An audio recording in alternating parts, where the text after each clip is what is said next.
next, we're going to focus on some more advanced prompting techniques. So not necessarily about writing the prompt itself and different words and all of that sort of thematic stuff we've already covered, but actual really cool things we can do, like create image prompts, blend images together. How do we modify an existing image by custom zooming and modifying the prompt after it's already been generated? We'll talk about remixing and blending. There's a bunch of stuff here that's really worthwhile. By the way, this little asset over here was generated with Midjourney. I used the flat white background and then just deleted the background to make it look, I think, kind of nice. So just an example of what I was talking about earlier. So the first thing I'd like to show you is the custom zoom option. Now, we've already talked about the new Midjourney 5.2 zoom options once you upscale an image. So let me just come up with an image. Why don't we imagine I don't know, how about a forest of aspen trees, autumn. Let's go with illustration. Sure. So I'm going to get, hopefully, some nice illustrations of some golden aspens that maybe one of which I'll like. I'll be back when that finishes. Okay, that finished up. Let's pick one of these, maybe this one with the meandering creek going through it, and I'm going to upscale it. So that's 3. So here's our upscaled version. We've already talked about the very strong and subtle buttons that are new, and zoom out 2 and 1.5, also new, but we did not cover the custom zoom button, because it's not just a custom zoom button, it actually allows us to modify the prompt itself. So I'm going to click this, it opens up a form, and you'll see that it keeps my original prompt in here, a forest of aspen trees, autumn illustration, but it also has aspect ratio, so I can modify the aspect ratio of an image after it's been created, and it has a zoom in here. -- zoom has a value going between 1 and 2. So 1 is basically keep it the same. 2 is 2 times zoom. 1.5 would be, well, 1.5 times zoom. Just like clicking the, where'd it go? Just like clicking this zoom out 1.5 times. So what I want to show is that I can completely change the context of how the zoom works. Instead of keeping the same exact prompt and just zooming out, what I'll do is something totally different. And I'm going to go with a framed print on the wall of a modern living room. I'll zoom out 2 times, the maximum. I'll keep the image a square. Sure, I'll keep it as a square to start. And this will use this base image here. So remember what this looks like, aspens, but the most notable feature is this creek meandering through. And we have to wait a bit. This tends to take longer than anything else that I've tried in Midjourney. I don't know if it's actually slower or not, but you can see already, I mean, take a look. It's using that exact image, putting it in a frame. Let's see if it moves it off the sofa. It is kind of right on top of a sofa, which is maybe not what we want, but of course you could adjust the prompt. There's a lot of things that we could do to try and tweak that, or maybe just say on a blank gallery wall. I'm just trying to illustrate that this does work. Even if it's not perfect, it's using that original image and I can tweak it. Pretty cool. Well, I'll be back when it's done. All right. So yeah, it kind of crammed them right on top of the sofa. There's nowhere really to sit in this example. Let's take one of them, maybe this one here. So that would be 2. I'm going to upscale it. And then I'll show you that we can also modify the aspect ratio, as we've already discussed, but we haven't actually tried using custom zoom. So maybe we'll go to a 3:2 aspect ratio. I do have to keep the zoom parameter in here. Now, if I don't want more zooming to necessarily happen, I could keep zoom at 1, but I'll go to zoom 2. So we'll zoom out further. Oh, what is it unhappy with? What did I mess up? Zoom 2, that should be fine. There we go. I don't know what that was. Maybe I had a typo and I just completely missed it. Wait for this to finish. I'll be back. So you can already see what's happening, right? The original image is in there. I zoomed out once to get it in a frame print. Now I'm zooming out again and we're getting way more of the living room. And I didn't change the prompt, right? I could even get crazier and say, image on a computer screen. Maybe we'll do one more example of that. You could make some cool animations using this, where each frame is zoomed out. I've seen people do this with other tools, not Midjourney, because it hasn't supported it until very recently, but other tools do support it. And now we're getting a full living room with the same couch and the same very cramped print right on top of the sofa. And then inside of that print, we have our original illustration that we upscaled right here. So we're zooming, changing the prompt, changing the aspect ratio, or changing the zoom, and possibly doing them all at the same time. Okay, so I want to show one more example. I've generated a grid of fantasy illustration of wizard casting a spell portrait. Let's pick one of these, maybe this one here, 3. I'll upscale it. And I want to then put this whole thing in a glowing sphere or something like that. So I'm going to change my prompt using custom zoom. I'll zoom out 2 times, so the maximum. I guess I'll keep it a square. And I'll change this prompt to be glowing sphere on bookshelf. Let's see how it does with the on bookshelf part. And submit this. And hopefully we get the wizard casting a spell from inside a glowing sphere. I'll be back when that's done.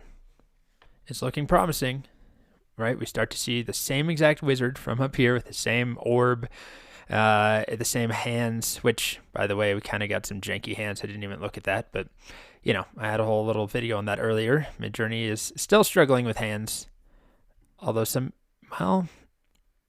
looks like he's missing a finger here too. So constant battle with hands and teeth, especially, and text especially. But that's not the point of this video. The point is that we can modify the prompt while zooming out and get some really cool results. If you have something that you like and you want to generate some very unique variations on that are very directed, right? I want it to be zoomed out into a sphere or zoomed out to show that the wizard is actually in a computer screen or on a playing card or who knows what. It is feasible now. And you can, of course, change the aspect ratio too, which I didn't do here. All right. So that's our first advanced prompting technique. It's a brand new feature, upscale an image, and then you can use the custom zoom button.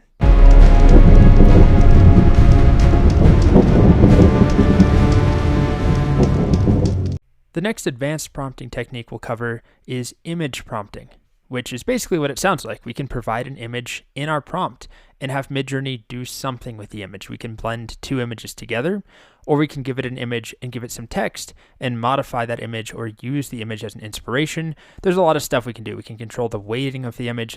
We'll cover that in a separate video. But to start, we need some images. And the format of this is that we provide our image as a URL, so a hosted image somewhere. We provide that URL in the prompt at the beginning of the prompt, and that part is important. It does need to come first before the rest of your text prompt. I have a handful of images that I've put in a folder that are just, copyright-free images. So I'm going to pick one of them, maybe this image here, this stack of sort of rainbow rings. And the easiest way to get an image URL is just to drag it into Discord.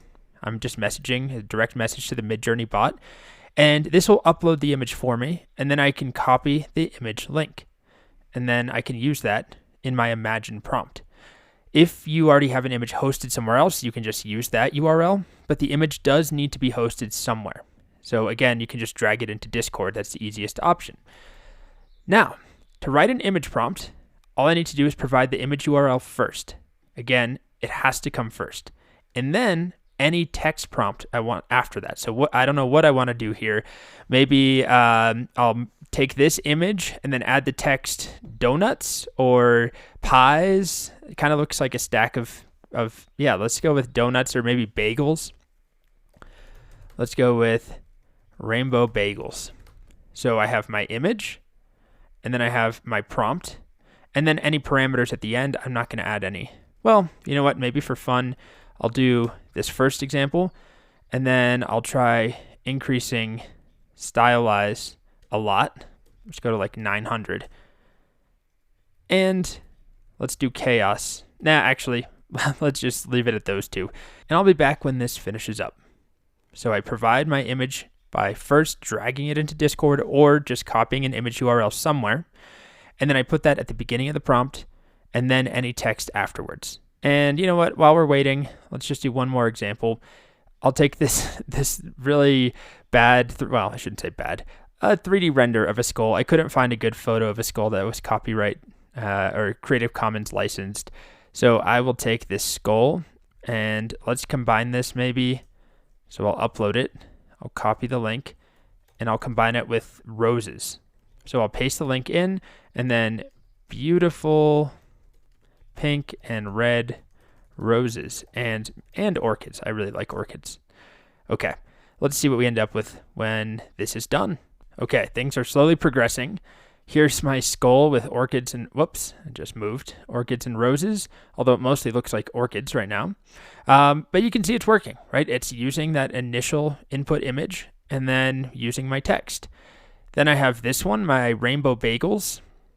That one's pretty good, right? It's using basically the composition of this original, it's blending that with the text.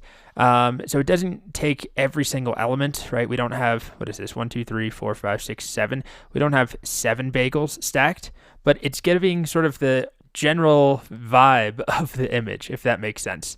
And this is one way of trying to control the composition that Midjourney generates for you, is to actually give it an image that contains a composition that you like. So let's say I have this vision in my head of a futuristic carnival pier jutting into the ocean from the right side of the screen, and it's in a lot of ocean showing. Well, I'm not getting that here. It's not exactly what I had in mind. It's centered, like a lot of things in Midjourney. It just tries to center things for us. And I really want a composition more like this, where there's a lot more negative space, and the pier is going from the right to the left, and there's negative space on the left side of the screen as well. And it feels more, I guess, desolate. Let's just say I like this composition. What I can do, upload an image, and then run futuristic carnival pier jutting into the ocean at nighttime, and these resulting images are certainly closer. I mean, this one is pretty close. It's also worth remembering that this aspect ratio is completely different. By default, it's going to make a square image, but if I had used the aspect ratio parameter, I probably could have easily achieved something similar to this. Now, that's just a simple example, but you can see how the composition of the image is impacting the end results compared to this prompt. Now, it's not just the composition, right? Other elements are making its way, the ocean, the sky, the shape of the pier.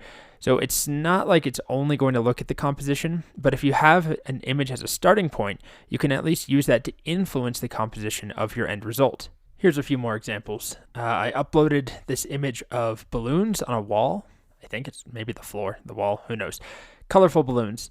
And then I gave it the prompt of pufferfish alongside those balloons in that image. And this is what we end up with. So some fun stuff, right? It's kind of capturing the composition of a bunch of colorful balloons and orbs, but in a whole bunch of different ways, right? This one is a pufferfish covered in the actual dots. This one is a pufferfish on the background, same as these three are all kind of similar. And then something I want to show you that's very important to note is that Midjourney struggles with specific faces. And I uploaded 2 photos of myself, one where my face is very clear, and then I used that image a bunch of times to try and generate myself in a futuristic space city, and these people look basically nothing like me. I mean, they're like, a 20 or 30-year-old white guy wearing a hoodie. It's close-ish. I shouldn't say nothing like me, but it's not me.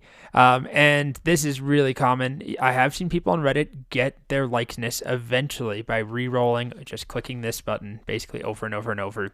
But I tried 3 or 4 times, and none of these really look like me. It gets the gist of kind of what I was wearing. I had a backpack on, and then I did the same thing with this photo of me. I was raking a bunch of weeds out of a garden bed. We got a sun hat on, got a rake, and where are you? Right here. Again, not me. I wish I had muscles like that, but that's not me. But it took some of the inspiration from the image. So, you'll get mixed results. It can be fun using an image plus text, but it's something where it's kind of chaotic, and you need to re-roll a bunch to find a result that you're happy with. And don't get your hopes up for particular faces or people. Finally, here's one more I did. I used an image of, I think his name is Ernst Haeckel. I don't know how you say his last name, but he makes these really, well, he's long gone, but he did all these beautiful drawings that are pretty famous of all sorts of creatures and diatoms and corals and all sorts of things. And I took this image and I added on orchids to the prompt, and we end up with a pretty cool hybrid. I mean, these are cool images. You know, I especially like that one. I'm going to upscale that one. And we can get some cool results. So there's still more to learn about using images. We have yet to see how to blend images, how to control the weight of an image in a prompt. That is all coming up. But here's my nice orchid sort of diagrammy thing. It's cool.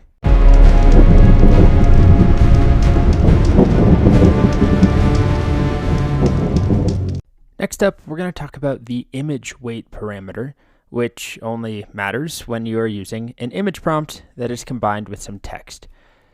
So I've uploaded this image here of some flowers. This, oh gosh, what's this guy's name? I can't remember the artist's name. I think he's Dutch. Beautiful paintings of flowers, still lifes. I don't know what you would call that. Anyway, I'm going to copy the URL and I'm going to combine this with a coral reef. Sure.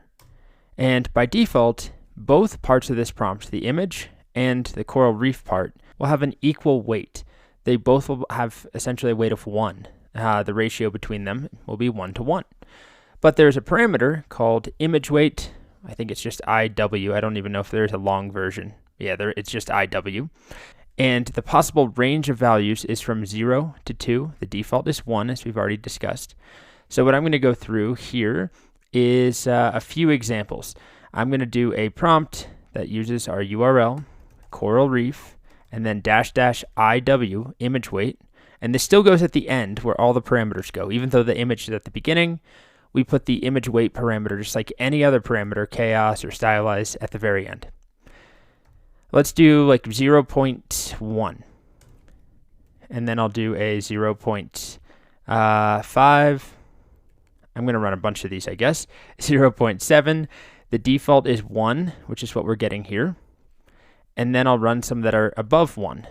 1.2. I'm not really going at even intervals, but we'll do 1.5 and then 1.8. Okay, so the maximum is 2. The minimum value is 0 and the default is 1. Here's our default, where we're getting a pretty equal share of the original image, plus plenty of coral reef. We've got fish, sand, water, bubbles, all sorts of stuff mixing with the flowers. And the first batch that I ran is starting to come in. So you can see with the lower image weights, like this one has an image weight of, let's even go lower, 0.1. I don't know if we could even identify any of the flower influence in here. It's pretty much all coral reef. Here's 0.5. Now this has some of the image in it. There are some flower-esque forms like this right here, this right here. Also, it's a darker background because the image has a black background. And this is, yeah, so this one really shows it off here, the background. You can also see flowers over here, but it's pretty much a coral reef. If you were to look at that, you probably wouldn't know that there was a flower image behind it. Then we have 0.7, and this starts to get closer to what we saw originally, which was the default value of 1. So there's flowers in here, but it's still very much coral reef heavy, fish, water, bubbles, sand at the bottom, lots of coral, but then still some floral stuff, and the composition starts to resemble the composition from the image a bit more. And let's see, are any of these finishing yet? This is a reminder of the image, by the way. Here is the original. Okay, it looks like one of them just finished. Here's 1.2. So this is now more flowery than it is coral reefy. Mostly flowers in here. It's still in an underwater scene. There's still fish, but very floral heavy in the middle. Here's 1.5. Very floral heavy again, even more so. Some of them barely have any coral reef aspects except for fish in the background. It's basically like a bouquet of painted flowers underwater. And then we go all the way up to 1.8, where it is very similar to the image. So similar, in fact, that the aspect ratio of the image starts to take over. The image that I uploaded is not square, as you can see here. So we end up with these black bars. Now, of course, if I were doing this, in a professional capacity, we would either get a square image or change the aspect ratio of our prompt to match the aspect ratio of our initial image. Because otherwise, when we start leaning heavily on the image, we increase that image weight above 1, we start to see black bars. But otherwise, there's still some aspects of the coral reef, right? There's still some fish. It still kind of looks like an underwater background, but it's very, very flowery compared to our earlier versions that are very, very coral reefy. So I'll put them all together on a slide so we can look at them in sequence. Okay, so here are all of them together. I wish I had done 8. They would have fit nicer than 7 does. But you can see we go from almost pretty much entirely coral reef to a little floral influence, more floral influence, even more. This is image weight of 1, the default, and then less coral reef and way more floral, all the way up to here, where there's just a tiny hint of the coral reef in the fish.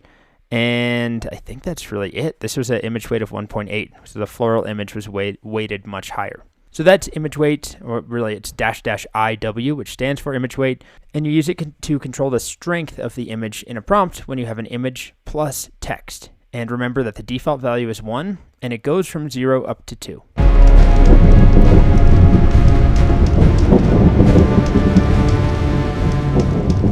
So another thing that we can do with image prompting is actually provide multiple images. Instead of an image plus text, I could do 2 images. So I'm just going to upload a bunch of images to use. I've already uploaded some of these, but they've scrolled long by with all the other images I've generated. So I'm just going to get a couple of things to work with. Maybe the pink balloons and these cranes. Okay, let's upload those images. And then the syntax is exactly the same. If I want to create a hybrid between 2 different images, we're also going to talk about blend mode separately, which allows us to basically do that, exactly that, blend images. But let's take this pier photo. So copy the link, and then this guy who's flying through the air, and see if we can get a guy flying through the air in this image, or a pier in this image. Let's try something completely different. I have no idea how this will turn out. Let's try the pink balloons.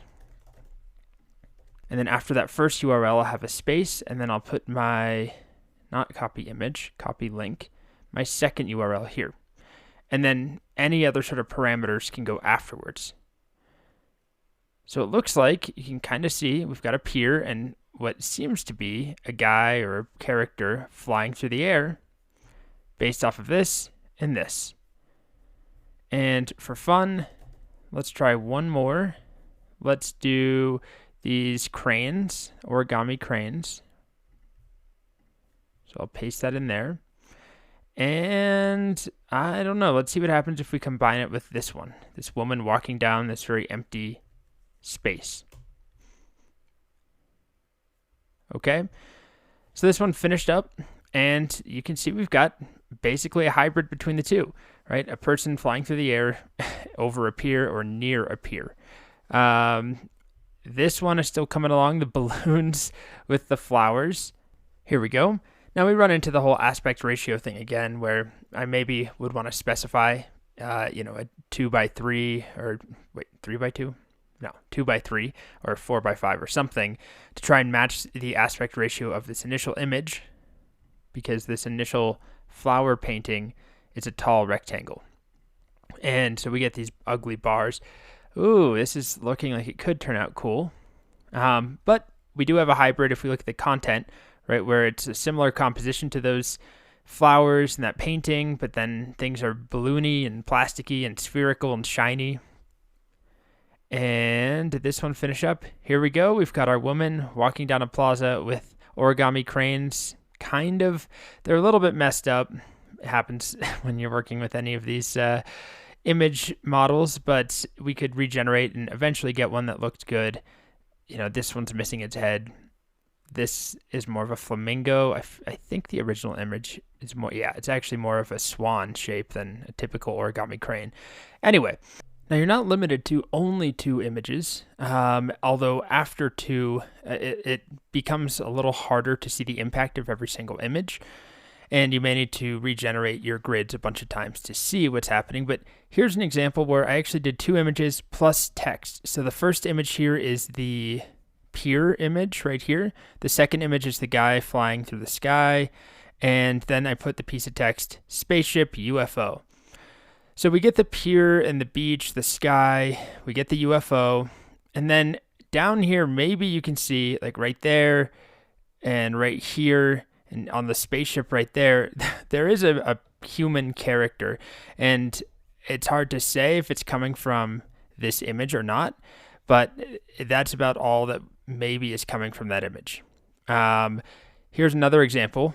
I did the origami swans combined with the image of this woman walking through a plaza or a bridge or something. So this image here, this one here, and then UFO. And we get sort of a paper origami-ish UFO that has the same pinkish hues. And we also get the woman walking through the space with an umbrella, sort of the same desolate composition. So it does work, but you may need to play around with it a bunch of times to get the result you want. And you can also do more than 2 images. So I did 2 images plus text, but at a minimum, you need 1 image with text or 2 images, or just text, I guess. But if you're going to use an image, it doesn't really work if you only provide a single image and nothing else.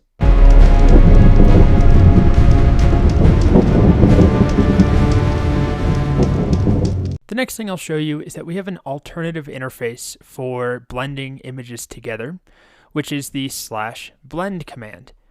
So instead of /imagine, we can do /blend. And this is basically, it's allegedly the exact same stuff behind the scenes when it comes to how the images are blended together. It's the same as what we've already seen, like in the previous videos where we were doing, imagine this URL with this URL. It's just a different interface. So if I do /blend, it allows me to drag and drop images right here or click and upload an image. So let's take this image.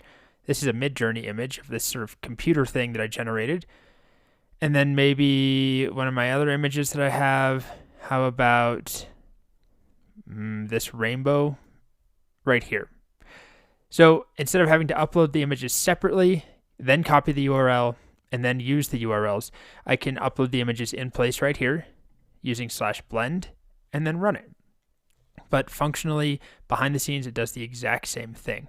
It will blend our images together. Now we just wait for that to finish.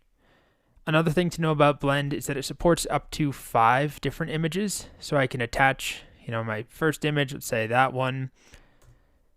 When you go beyond 2, this is just a little tangent here, it tends to, in my experience, the returns diminish and you don't really get much from all of the images, especially if you go to like 4 or 5 separate images that you're trying to blend together.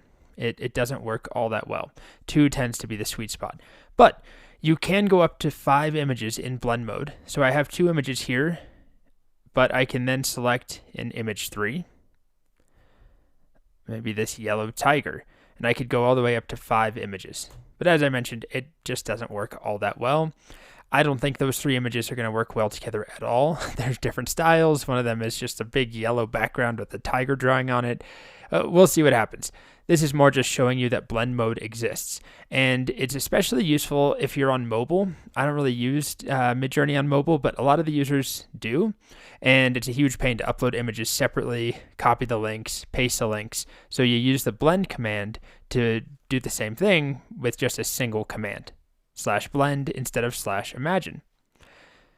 And it looks like, okay, we are getting the tiger, we're getting my computery thing, and we're getting some of the, what was the other image I used? Oh, the coral reef. Here's the blending of that rainbow graphic with the computer tower graphic. It's kind of interesting. It is a good combination of the two, I guess. It was sort of an abstract concept added in. Just as a recap, it was this image blended with this image. And this is kind of good. I'd say it's our coral reef with flowers mixed with the tiger image, mixed with the computer image. So in this case, it kind of worked. We're not getting a ton of the flowers / coral reef, but all the elements are here. And you can go up to 5 when you're using blend mode. And I believe you can actually go beyond that with a regular image prompt where you're copying the URLs, but anything beyond 2, the quality tends to go down in the resulting grids. So that's Blend. It's a separate command from Imagine. It's basically optimized for mobile to allow you to blend images together, but you can do the exact same thing with /imagine. You just have to actually have the image URLs, right? So that's what I did right here. /imagine, no, that was not it. Any of these from earlier, /imagine, put the URL, put the other URL, and as many as you want. Okay.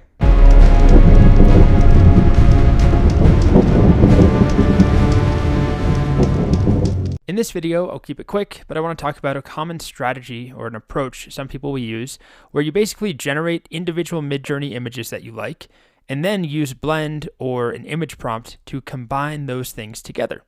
So it's not just about existing images you have on your machine, a picture of myself or something I took of my dog, but also I could use any image I've generated with Midjourney. I just need to have the URL. So let's try doing let's imagine a Greek sculpture of Apollo. And then I'm also going to imagine completely separately, what have I done? I've done too many flowers, haven't I? I kind of want to add flowers to the Greek sculpture though, so I'll go with beautiful flowers and vines. And honestly, if I really wanted a sculpture of Apollo with flowers on it, I could really just say sculpture of Apollo with flowers. But I'm just going to show that this is an approach where if you have different Midjourney images you've generated that you're happy with, you can then combine them using Blend or image prompts. So I'll wait for this to finish. Okay, so this finished. Let's upscale maybe this one. So that's 3. And here's my beautiful vines and flowers. Did it finish up? Which one do I like the best?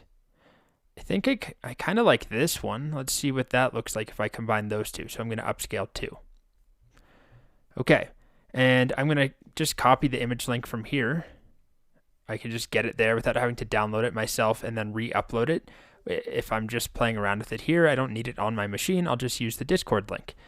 So now I can do either Blend or Imagine, and then put the first link, which is the Apollo image, take this second link of my flowers, I'll paste those in, I'll hit enter, and I'll be back when that finishes. Okay, so that finished up, and those are looking pretty good, right? We're getting the Greek sculpture, we're getting the same sort of arch shape from the original image, the same red flowers and vines, the grayish, I don't know what, misty sky in the background. It used this, and it used this, and it did a decent job combining them. And we'll get a very different result. I'm running it right now. If I had just said Greek sculpture of Apollo with beautiful flowers and vines, we'll get some nice results, I have no doubt, but they're going to be very, very different. But these are all pretty similar, right? If we look at the 4 of them, they're extremely similar, and it's because I gave it 2 images I was already happy with. So that's why some people really like this approach. You can generate thousands of different flowers until you find the one you like. Generate thousands of different Greek sculptures until you find something that you roughly like, and then combine the 2, and you'll have more control over that output versus trying to write the perfect prompt for each component.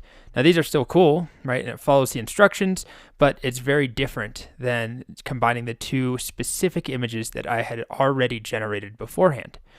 So you could try this, if you want to control more about the resulting images that you get, you could at least start with one initial image. If you really like these red flowers and this archway, start with that, and then you can put whatever you want in that scene. And that's pretty much it for this approach. Use Midjourney, generate images first, then use Midjourney to combine the Midjourney-created images into a new image.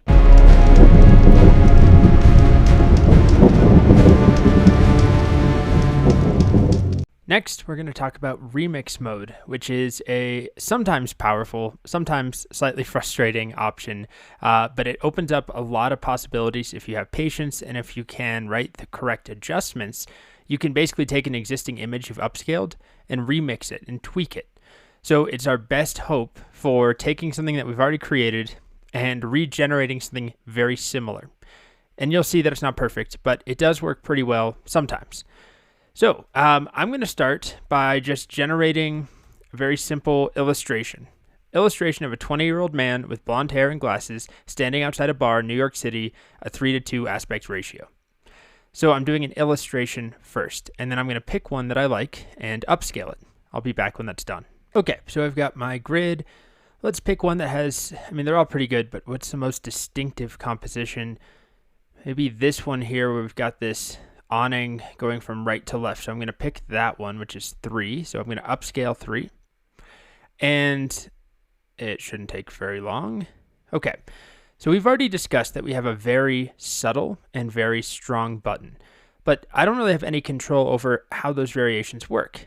I mean, if I can decide if it's subtle or strong, let's start with subtle. And it's going to make variations on this image, but what if I want to remove the glasses, change the color of something, make him a woman, make him a robot, turn it into a photograph? These are the sort of things that we can try to do with Remix. Now, it's not perfect, as I've already said, but it is our best chance. So here's, the first set of subtle variations. I guess I could do a strong variation and just pray that he turns into a woman or that his glasses disappear, but that's not a great approach. So what we can do is turn on remix mode. We have to enable it, and there's 2 ways of doing this. One option is to use the settings command, and then, I lost it. Here it is. Select remix mode right there. And now remix mode is enabled. The other option is to use, oh gosh, this is something I ran like 20 minutes ago and it just decided to run. Okay. The other option is to use the prefer command, /prefer followed by remix, and this will toggle it. So I just toggled it off. Now I've toggled it on. So it will stay on as long as I have it set to on, and then I can turn it off if I want to. Now, what happens is when I've upscaled an image, like this one here, now when I click very subtle or very strong, let's start with very subtle, I have a form where I can remix the prompt. So it doesn't just go ahead and generate its own variations, just according to whatever game plan the model has. Instead, it allows me to tweak the prompt, and I can change things.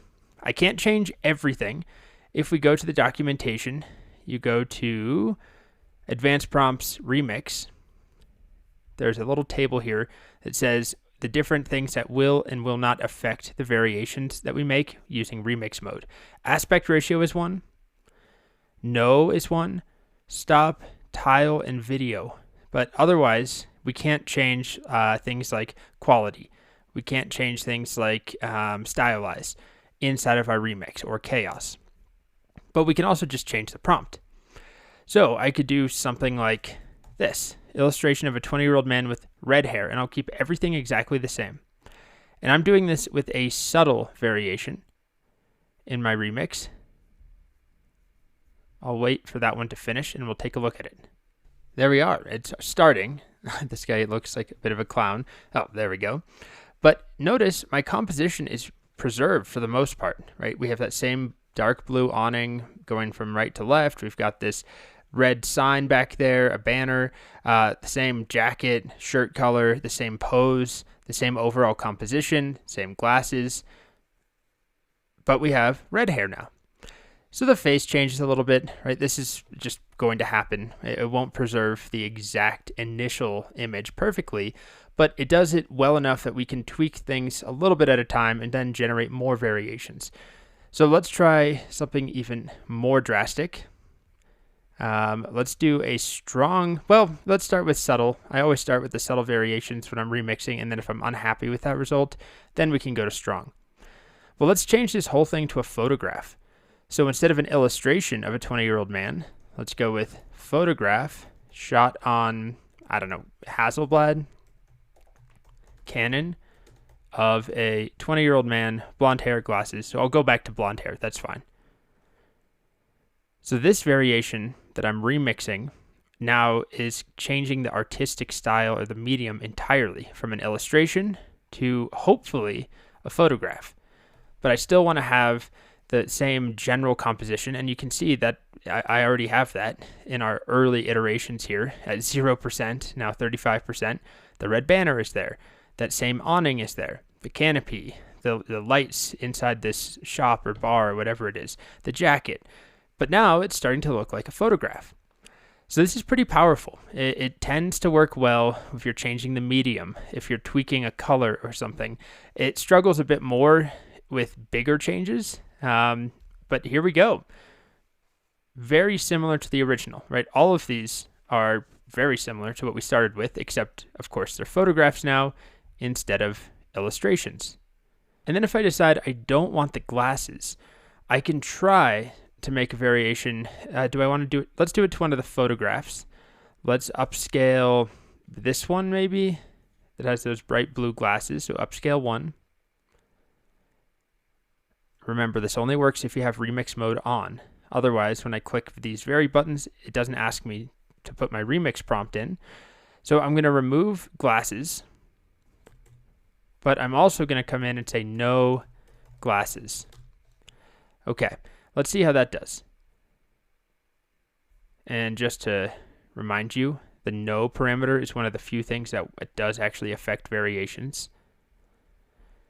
We cross our fingers and we wait. Looks like there's no glasses yet. I mean, look at that. That's pretty flawless. Of course, the face changes pretty much anytime you work with faces in Midjourney. You'll get different faces every time. And they always tend to be attractive people no matter what. It's harder than you might think to make somebody who is average or even ugly.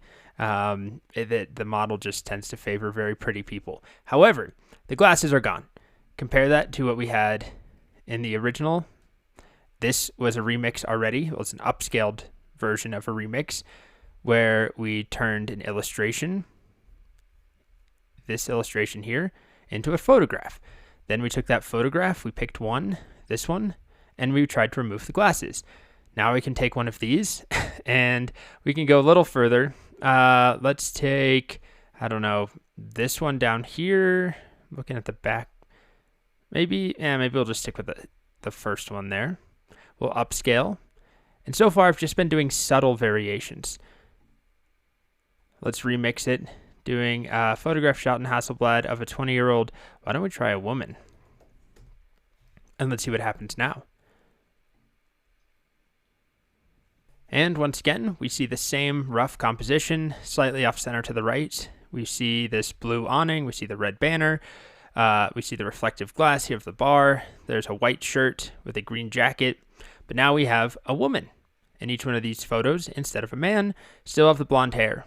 And it's pretty much the same sort of image. Very similar look, similar composition, colors, everything, except now we have a woman instead of a blonde man. So really cool, and so far, and what I've shown in this video, it's worked well.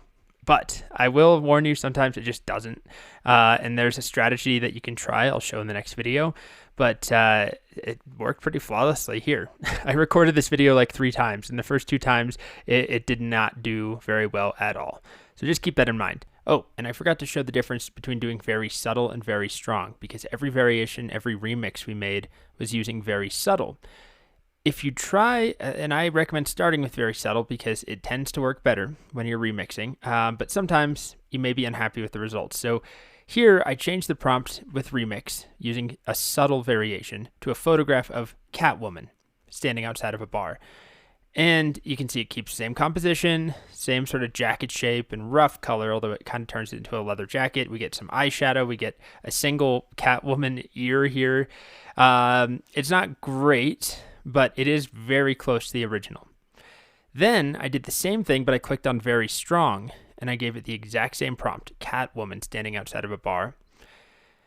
And this is what we get, where it is definitely a better image of the Catwoman, although it's not exactly like the superhero Catwoman that I had in mind. Probably because it's not a unique enough name, and also just is a woman with cat ears.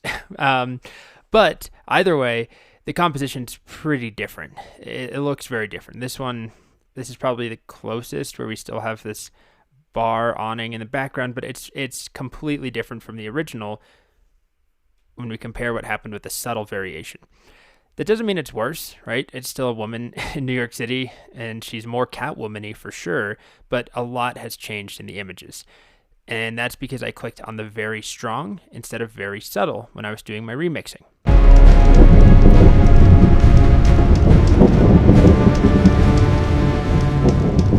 Next up, we've got a brand new, very exciting feature just added to Midjourney, which, by the way, the best way to keep up with any of these new updates is to check the announcements channel on the Discord server. So even if you're DMing, direct messaging the Midjourney bot like I am, it's still worth heading over to announcements because pretty frequently there are updates.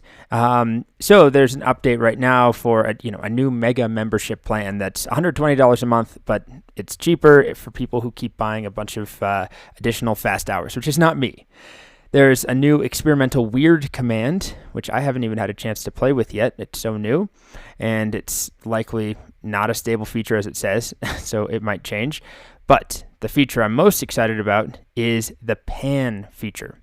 Panning introduces 4 arrow buttons below each upscale. And when you click those buttons, it will extend your image in that direction. So this is all new. And what's most exciting and interesting is that it will extend even though the resolution will become very large, meaning it sounds like it actually really increases the size of images. It's not just zooming out like we've seen before, where it keeps the resolution the same. It will make images larger. So it does have a few rules.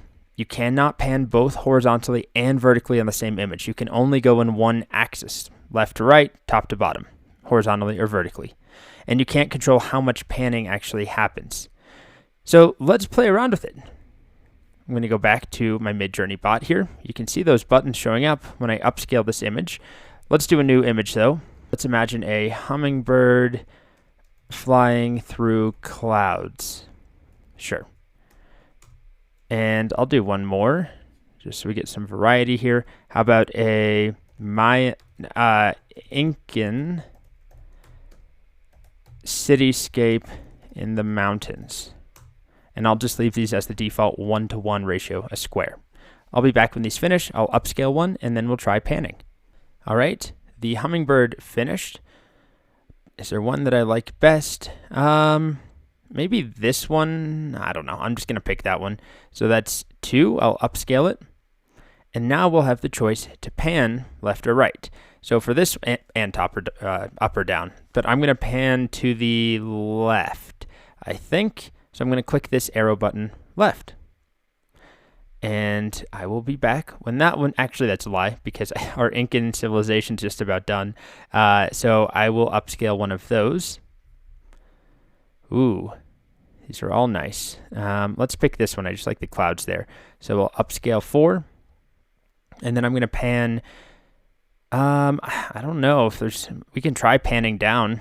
I have no idea what would be down here. Let's try it. And let's check in on our hummingbird. So you can see it's starting the panning process. Woohoo! Take a look at what we got. I finally have an off-center composition where the subject I like is on one side and there's a ton of negative space. If you remember, I showed one technique to achieve this using zoom and recropping. The problem with that is that you lose resolution because when you use the zoom feature, these buttons here, no matter how much you zoom out, 1, 1.5, 1.75, 2, it's not going to change the actual resolution. We're still stuck with, in this case, a 1024 by 1024 square. You can change the aspect ratio, sure, but you're not going to get a higher quality image. Here, when we pan, we actually get new pixels, and the resolution is increased. So this is a fun and exciting idea or new feature because you can really recompose the things that you're making. Now you can't go in both directions or, top horizontally and vertically, but you can go in one at a time. And I can further expand this even more to the left if I wanted to.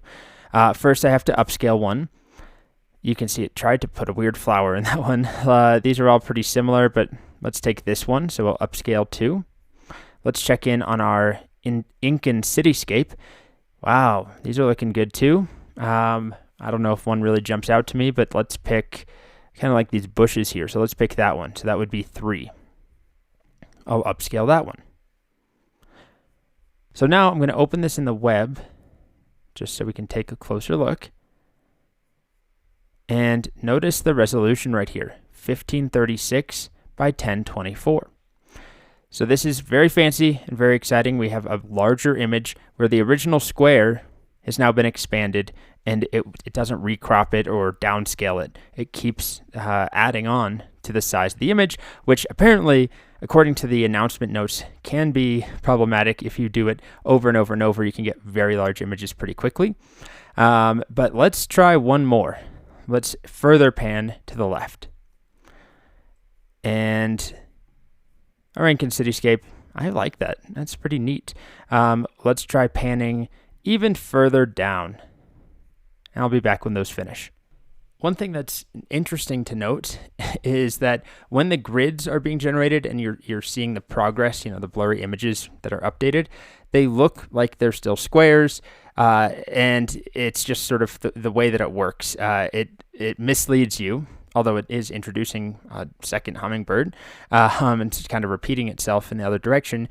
But this is just the new content that's basically going to be appended to the old image. Same thing here, right? We're only seeing the bottom part, and they show up as squares, but then the end resulting image or images will not be squares unless we actually specified that we wanted them to be squares. And yeah, that's not as successful. I don't really want a second hummingbird in there. The good news is you can use remix mode with this, and I'll show that in the next video. But this did expand us even further to the left. If I upscale one of them, I don't really like any of them because this hummingbird is cut off.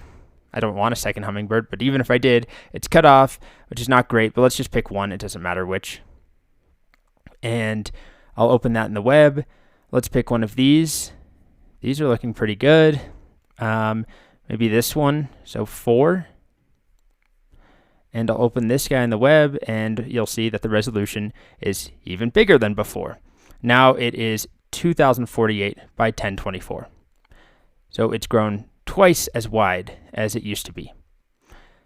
Pretty cool stuff, and just nice to have these new features being added so frequently. It's almost every week at this point if you read the announcements channel, which will make keeping this course up to date an absolute nightmare. But it's a very fun topic. And there we go. I'll open this one in the web, and we should see that it is 1024 by 2048 because we increased it in the vertical direction. And remember that we don't even have the option to then pan horizontally. If you commit to panning one direction, up or down, one axis, vertical, horizontal, as soon as that is done and you upscale an image, the other two buttons are completely gone. I can't even try going left or right on this one or up or down on the hummingbirds. Next, we're going to talk about using remix mode with panning, which is pretty powerful.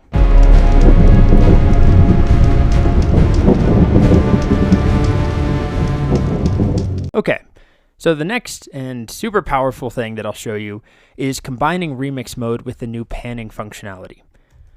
Got to make sure we turn on remix mode. Go to settings, turn it on, dismiss.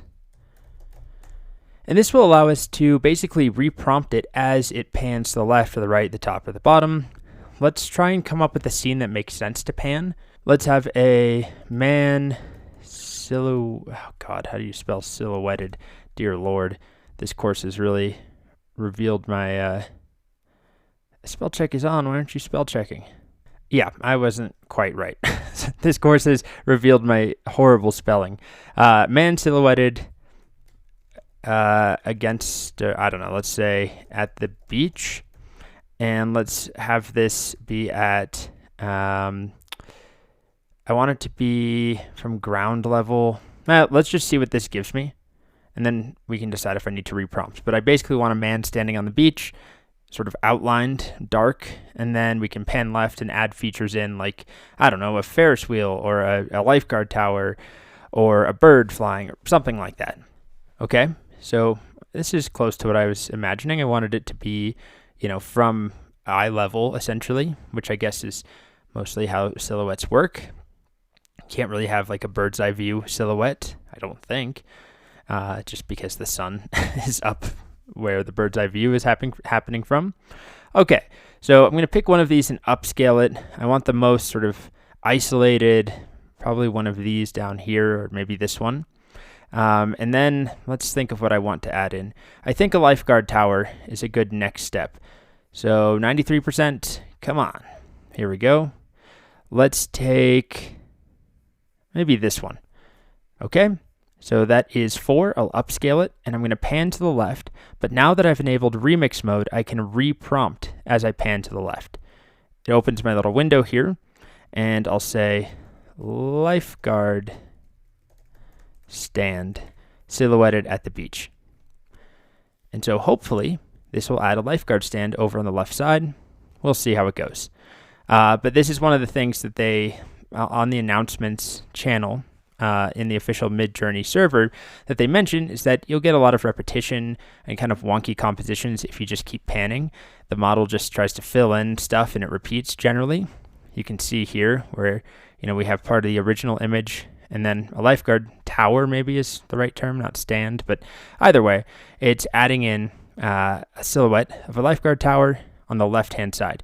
So by remixing, which you have to enable, as we've already learned, we can reprompt. In the same way we can reprompt when zooming, we can reprompt when panning in any direction, as long as we have remix mode enabled. And one more time, it looks like it's making squares. That's just how the grids are initially rendered while they're being generated, but the resulting images are going to be rectangular. And here they come. All right. So that's not bad. I think, well, this one's kind of cool, but the composition looks nice because this one's cut off, this one's cut off, this one's really close to the edge. But this one is a lifeguard tower in the water, which maybe it's super high tide, maybe. So I guess we'll go with that one just because I like how it looks. So that is going to be 4. And then let's pan. So we go further. Let's go to the right this time, and we'll just add one more thing in. We'll reprompt it. What should be on the right? Maybe a flock of birds in the sky or something. Flock of seagulls flying at the beach. Whoops. And let's see how that one goes. I'll be back when that's done. All right, here they come. It's kind of what I had in mind. A flock of silhouetted birds against the sky. That's looking good. Although, it bothers me when it cuts things off, which Midjourney does all the time, especially when we're panning or zooming. Awesome. Looks pretty good. Let's pick one to isolate. I think compositionally, this one or this one looks best, although again, there is a cutoff bird, which kind of bothers me, but let's pick that one. We'll upscale it and we'll be done. And of course, you can do the same thing when prompting or when panning up or down. And there we go. Kind of a cool scene. I'm happy with that, even if the lifeguard tower is in the middle of the waves. It's a fun new feature that I think is really powerful. I did that video on kind of the old way of composing images when Midjourney doesn't really respond to your directions. It's very hard to say something like a man standing on the left with nothing else on the right side of the screen. It often still will center things. But that's okay if you start with something centered and then you pan to the right, pan to the left, however you want, add extra and negative space or empty space, and then you can recrop and you won't lose resolution like you would before because this is now 2048 pixels wide. And then I could crop my original square or make it a rectangle or whatever. I have a lot more flexibility.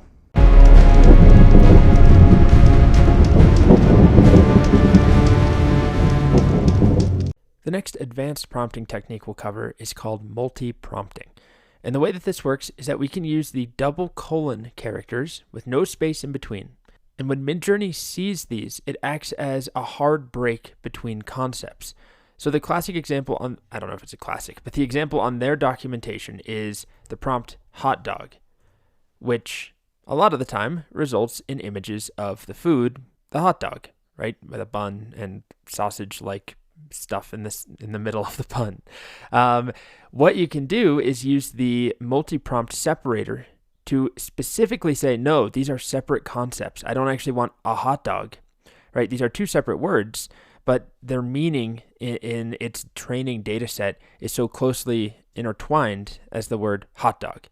But if I actually want a dog that is hot, like a dog on fire or a sweating dog or something like that, that's where I can use the multi-prompt separator. So hot and then double colon and then a space and then dog. And this acts as a separator saying this is two separate conceptual things. Hot and then separately dog.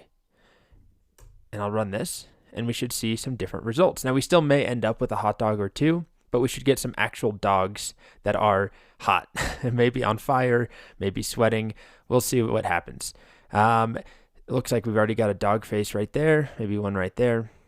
So in the next video, I'll show you that we can also add custom weighting to the individual components of a multi-prompt, where I can say that this one part should be stronger than the other part. The hot should be 3 times as strong as the dog, or the dog should be 3 times as strong as the hot. And you can see we're getting different results, right? We're getting dogs and a woman with a dog. Well, maybe it's a hot woman with a dog, but here we've got a dog with fire. Here we have a dog in front of the sun, maybe? It's too early to tell what that is. It's like a cyberpunk dog. Here we've got a dog in space. I don't know if they're actually hot or not, but it is completely different than what we had earlier without the double colon multi-prompt separator. Now, the truth is, for these simple examples, a lot of the time it's actually easier just to adjust your language and say, dog that is hot. And it's good enough at understanding that type of English syntax, and it's able to hopefully give us dogs that are hot without actually giving us hot dogs and without having to use the multi-prompt separator. Now, while that's going, I'll show a couple more examples. Another common one is fire truck. And these are just like simple educational examples. And then compare that with fire double colon truck. And make sure you don't put a space after fire and between the colons, but do put a space after the colons, although it's actually unclear if that's required or not, but that's just what people do. Okay, so when I do fire double colon truck, I'm saying that these are separate concepts, and hopefully I'll end up with a truck on fire or flames or something like that. And with the original fire truck, here's our dog that is hot, by the way. We've got flames, right, and heat and sunglasses, and it's probably easier just to use this syntax for a simple concept like a dog that is hot instead of using the multi-prompt separator like we did up here. And the results seem better anyway. Okay, so here's our fire truck. Now, all of these examples are actual literal fire trucks, right? At least in the US, this is what, maybe not this, but this is what fire trucks look like. This one happens to be on fire as well. But if you look at what I'm getting down over here with the multi-prompt separator, I'm emphasizing that fire is separate, a completely separate concept from truck. And we are getting trucks and we are getting fire, but they're not necessarily fire trucks. Maybe this one is a fire truck, but this is a semi-truck. This is, I don't know, some sort of other truck. This is an old school truck. And the fire and the truck are not related necessarily like they are here, where it's a red fire truck, a red fire truck, a red fire truck, and a red fire truck. Even though this one also includes flames, these ones prove that the multi-prompt separator does actually separate out those concepts. We have a truck. It doesn't have to be a fire truck, just a truck, and we have fire. Here's another example where a multi-prompt can be useful to separate out concepts. I've asked for an imagine of pink cat wearing blue shoes. And as you can see in this example, I get pink and blue, but it is not a pink cat wearing blue shoes. Same thing, I ran it a couple of times. Here's the same prompt, just run twice.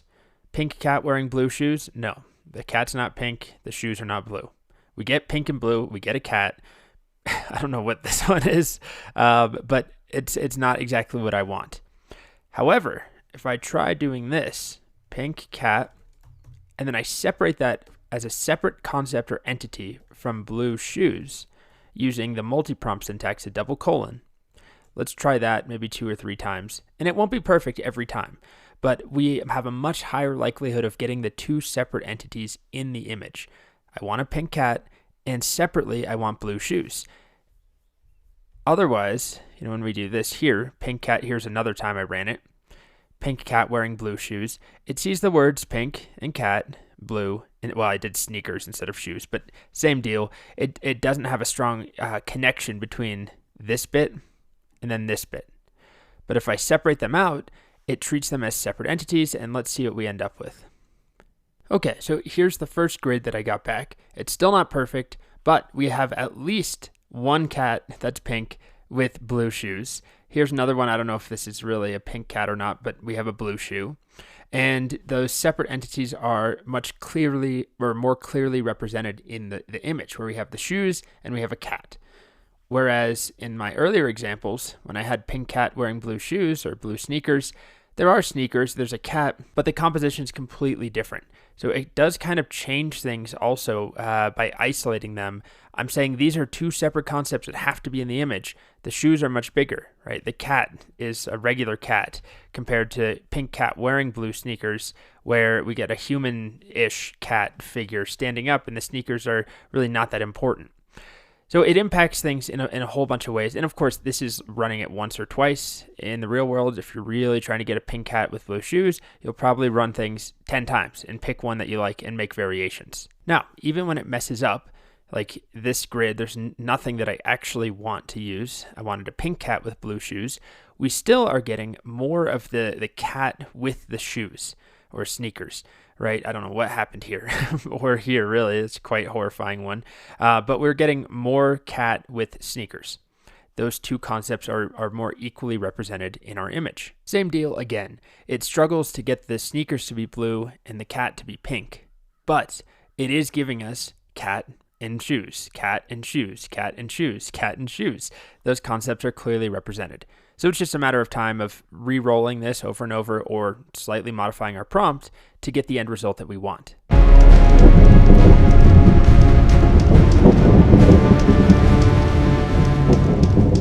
Another thing that we can do with multi-prompting is provide a weight value. So a number, a positive or negative integer, but we'll focus on positive for now. We'll cover negatives in a separate video. A positive integer after the double colons, no spaces or anything, just a number right there, will be used to indicate the relative weighting, how significant this part should be compared to this part. So let's go back to a simple example. This is straight from the docs, hot and dog. I'll run that twice. When I run it like this, with our multi-prompt separator, each part of the prompt, each of the individual components, hot and dog, are treated equally as important, basically a 1-to-1 ratio. But if I want the dog to be significantly hotter than it is a dog, or if I want the image to have more emphasis on the hot part, I can add a number right after the double colons. Something like this. Imagine hot, and then I'll do 2, and then dog.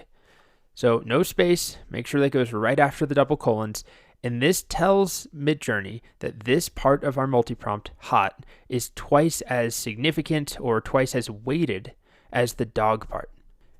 You can use much larger numbers too. I mean, I could do 100 if I wanted to, but it seems like the returns diminish after about a 4 or 5-to-1 ratio. So if I weight my hot at 5 and dog at 1, which is the default, right? This has just a 1 part weighting by default. It's probably about the maximum level of weighting that will make a difference. If you do 100-to-1, the returns start to diminish. Okay, so here's our original hot dog. So we have some dogs with some heat, maybe sweat here, I don't know, and then some fire for sure. And here's another grid, unweighted, just regular 1-to-1 hot dog. I guess there's some heat coming off of this. There's certainly heat here. This one, it's very cute. Time traveling chihuahua or something. I like that one, but it's not, I'm not getting the hot aspects. Now on these versions where I've run hot with a weight of 2 and dog with a default weight of 1, basically twice as much hot as dog, it looks like we're definitely getting more fire, more heat. Same thing down here. The word hot, though, is tricky because we've already discussed this. It often introduces female characters as well, which I assume have been described as hot or attractive. Okay, here's a series that I ran. We have cupcake with no multi-prompt syntax, just cupcake, 2 separate words. And we get mostly cupcakes. I mean, this one is a cupcake in a cup, but for the most part, it's just a regular old cupcake. Nice, very fancy looking cupcakes. Then I use the multi-prompt separator to distinguish the concepts of cup and cake, and we get basically cake in a cup, right? It's a cup there with cake on top or inside. Then I tried weighing them differently. So here's an example where I weigh the cup twice as much as cake. So we get a lot more cup. That's the focus. There's still some cake, I assume. I mean, fancy decorations at least. But the emphasis is way more on the cup. And then here's the opposite. Cup weighted at the default of 1. Cake weighted at 2. And here we have a lot more cake than we have cup, right? You can see there's a bunch of cake here, a little cup there, bunch of cake, little cups on the side, bunch of cake, little cup. So we are increasing or decreasing the relative importance of each one of the parts of a multi-prompt. And you can do this more than once, by the way. It's not just a matter of having 2 words or 2 phrases. You can have 3, 4, 5 different parts of a large prompt that you break up with the multi-prompt signifier, and then you can weigh them differently. But it does tend to get a little lost and muddled if you have too many pieces that you're trying to add weights to. The other thing that I should say is that weights are normalized. So cup of 1, which is the default here, and cake of 2 is identical to cup of 100 and cake of 200, or 4:8, right? It's just a 1:2 ratio. So it's all about the ratio, the relative weightings within a multi-prompt, but it's not about the actual magnitude of the number. So this is not weighted any more than this is weighted. Whoa, where'd that emoji come from? Then this is weighted here. Okay. Next, we'll talk a bit more about weights, specifically negative weights.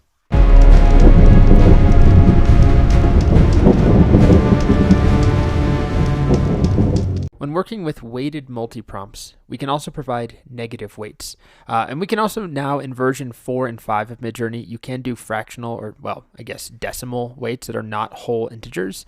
So you could do 1.5 or 0.5 or something like that. In earlier versions of Midjourney, you could not do that. Now with negative weights, the idea is that you can remove a certain concept from a prompt. And it's very similar to what we've already seen, the --no parameter. In fact, behind the scenes, --no, if I do no, red, I don't want red in my image. This is the same as setting red to have a negative 0.5 weight. So you can go beyond that. I could do a -5 weight, but there is one rule, which is the weights within your prompt have to add up to be a positive number. So let's just start with a simple bowl of fruit medley. I don't know. I want a bunch of different fruits in a bowl. I'll be back when that finishes. Okay, so that finished up, and pretty much all of them have, well, what do they all have? Banana. We got strawberry. Okay, grapes. There's a lot of grapes. So let's say I don't want grapes for whatever reason, no grapes. So I can rerun my prompt. Imagine bowl of fruit medley. And then I can add in, using the multi-prompt separator, grapes and set them to have a negative weight. So maybe -0.75. Now, -0.5 is the default if I was using the --no parameter. And I can't really go beyond, if I did like -2, now the weights of this overall prompt are negative. The overall sum has to equal a positive number. So I'll do 0.75. And again, I'm just saying there's 2 concepts. I want a bowl of fruit medley with a weight of 1. And then grapes should have a negative weight, meaning I don't want them in there at all. And let's see the result that we get now. I'll be back when it finishes. And this is what we get. As far as I can tell, I don't see any grapes. I'm looking, no grapes. I don't think so. So it makes a big difference, although I probably would have been just fine using --no. But the thing about using negative weights is that you can be stronger, right? You can say, instead of just the -0.5, which I would get using --no grapes, I could give it a -3, assuming that I'm then weighting other things more positively in my prompt.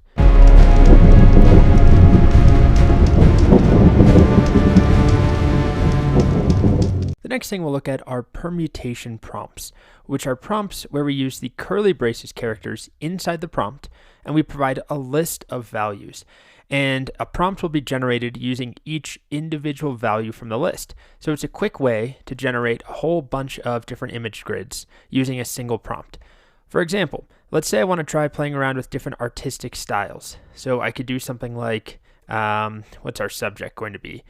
A vintage car on the beach. Sure. And then maybe I'll play with different artists. So in the style of, and then instead of having to say Picasso as one prompt and then hitting enter and doing a second one that says somebody else, I can do this. Curly braces, Picasso, comma. Let's do, I guess I keep going to the same artists, huh? Dali, Michelangelo, And finally, let's do Edward Hopper. He did that famous Nighthawks painting. Okay, so what's going to happen here is that it's not going to start immediately. It's going to ask me, whoa, are you sure you want to do all 4 of those prompts at once? Because we are charged, we're billed just like we had run 4 prompts. Even though we only typed one thing in, it's all about the GPU hours behind the scenes. This will show me the prompts that I've generated, a vintage car on the beach in the style of Picasso, in the style of Dali, and so on. So every single value in my curly braces is used one at a time to build up the prompt. Then I can tell it to go. I'll click yes. And it takes a little while, of course. It has to generate 4 separate grids. You should know that you're limited to 4 total prompts on the basic plan. I think it's 10 prompts if you have the middle standard plan. And pro subscribers can generate up to 40 jobs. That's the highest tier, all at once. So if you pay just for the low tier plan, 4 is the maximum you can get. But you can do some really cool stuff with just 4. But where it gets really interesting is when you do multiple permutations within a single prompt. And I'll show that when this finishes up. So we're getting our vintage cars on the beach. Here's in the style of Picasso. Here's in the style of Dali. I'm not so sure about the Michelangelo ones. And then here's Edward Hopper slowly coming into being. Yeah, I don't know if that seems at all Michelangelo to me. Maybe I should have said Michelangelo fresco or something, or painting. I didn't give it any sort of medium. While that's going, I'm going to queue up another one and just show some situations this can be useful. So you can use permutations anywhere within your prompt, including in the parameters.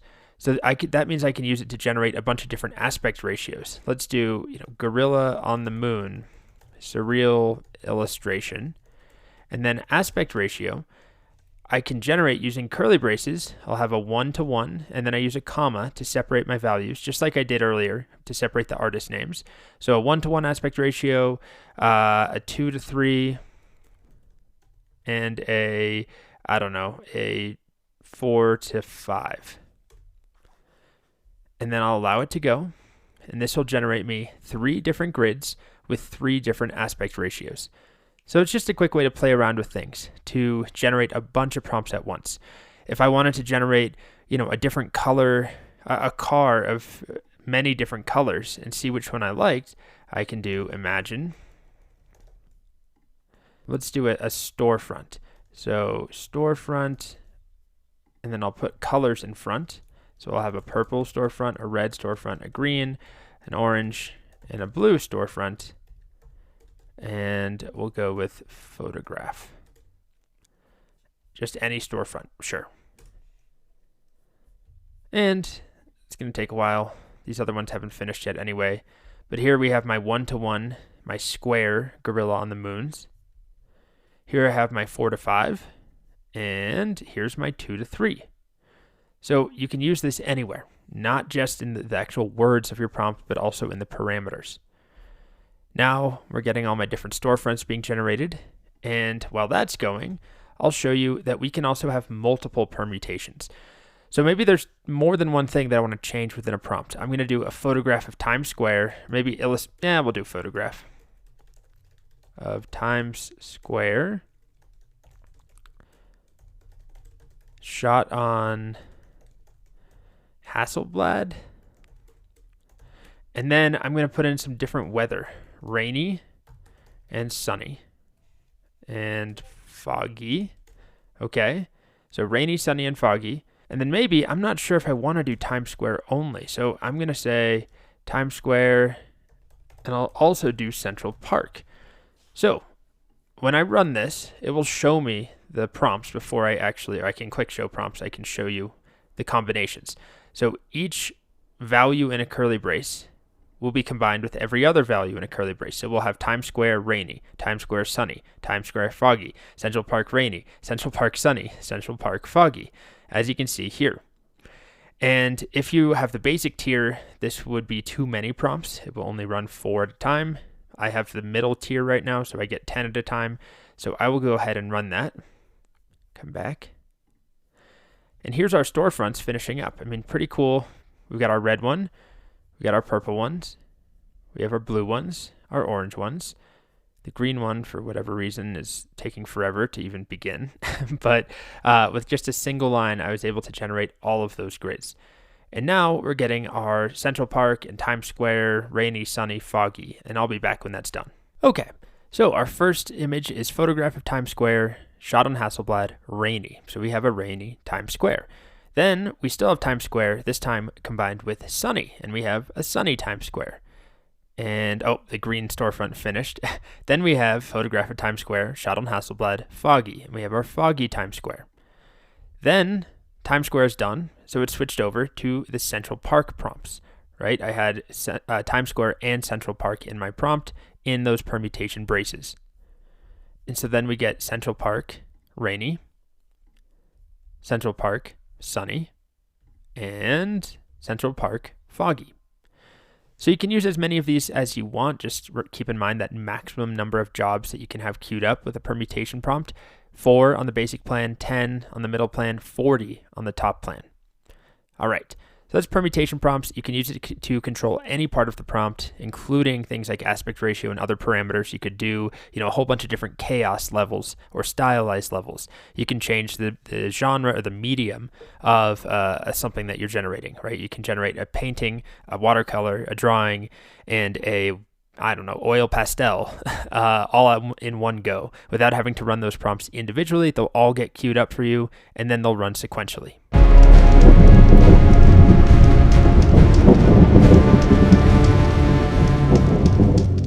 Next up, something completely different. The word Niji has come up a few times in the docs. We've seen it actually in settings. It is, according to Google Translate, Japanese for rainbow, right? You see Niji right here and here. It is a totally separate Midjourney model that was trained specifically on anime styles. So tons and tons of anime images, animation styles, and it results in images that look like this right here, or this right here. They're more hand-drawn, certainly more anime-styled, and it was a result of a collaboration with a company called Spellbrush, which actually does not have much of a web presence, but is a Y Combinator company, according to my haphazard research, that specializes in combining anime and AI. So it's an anime image generator, essentially, and it favors anime styles way more than the default Midjourney models, which tend to gravitate towards that somewhat photorealistic, 3D, over-the-top, beautiful images, but the default styles of, let's take 5.2, for example, look something like this, right? This is our treehouse castle example from way back, and it's simply, and they look like something out of maybe a really high-quality video game or a movie, not quite photos, but in between photos and art is what I would say. Anyway, when we use Niji, I'm just going to pronounce it Niji. I'm terribly sorry if I'm completely wrong. It is going to generate anime-looking images for us out of the box. So to use it, we can first use /settings and just switch over to Niji version 5. There's also a version 4, but I would use version 5. Or if we don't want to just permanently be using that, it's not permanent, but constantly using it, we can instead use --Niji 5. So let's do a comparison. Let's just run a simple one here. How about field of sunflowers at sunset? And you can see it added --Niji 5. Now I'm going to go back to using Midjourney 5.2. And we'll just do a comparison with the exact same prompt. Here's field of sunflowers at sunset using the default 5.2. And then finally, let's use the imagine command with a different prompt. How about woman in New York City with umbrella? And this time I will specify Niji 5. You can also do Niji 4. And this is just a one-time thing, just like changing the version from one prompt to the next. And it allows me to selectively use the Niji family of models. I'll be back when these finish. Okay, so the sunflowers are done. Here is the regular 5.2 model that's fancy, over the top, really high colors, high dynamic range, fantasy looking illustration slash photo slash video game image. I didn't coach it in any direction, right? I didn't say illustration, photograph, drawing, nothing like that. This is just the default styles that we get. Here is the same thing done with the Niji model. Much more painterly, more, well, just anime looking. I don't know what your words to use to describe it other than anime, but that's the whole point. It was trained on a huge data set of anime images. And here is the woman in New York City with umbrella using the Niji prompt. Again, very anime looking. From everything from the drawing style, the colors, the composition, to the actual characters. And that's one of the biggest differences is anime people have a very specific look to them. The way that they're drawn, the way their features are drawn, the way their hair is drawn. And so if you're trying to make anime images, Niji is the way to go. So we'll just try a few more prompts, and then in the next video, I'll talk a bit more about the style parameter, which works differently with Niji than it does with the native or the regular Midjourney models. So let's try family of ducks in a pond with Niji 5. And then let's do one more example. How about something super cute? Cat and dog cuddling. Okay, I ran a few more prompts. Family of ducks in a pond with Niji 5. Here's what we're looking at. Very beautiful, painted looking, very anime inspired images of ducks in a pond. I ran the same prompt again, just using 5.2, non-Niji, just a regular Midjourney prompt.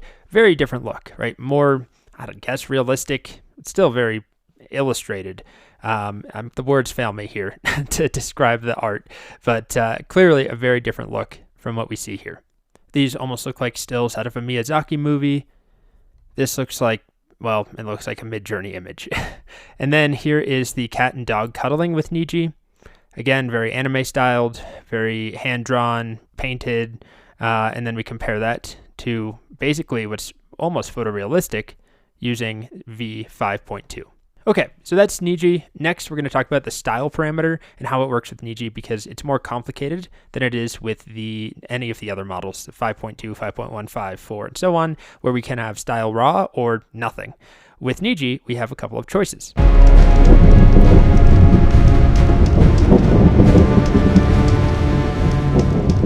Okay, next, let's talk about the different style parameter values that we can use with the Niji models, or model. Unlike with the other versions of... Next, we're going to talk about the different values for the style parameter that are specific to the Niji model, or Niji.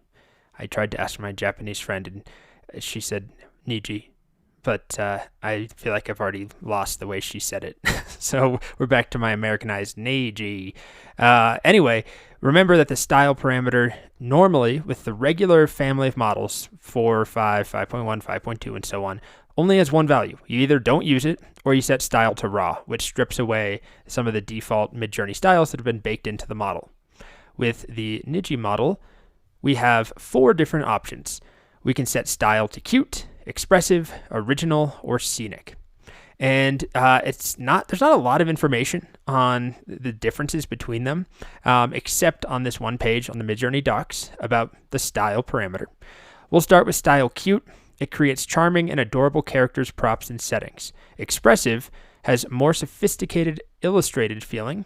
So let's compare their examples here. This is pastel fields of oxalis, a type of flower. And here we have the default.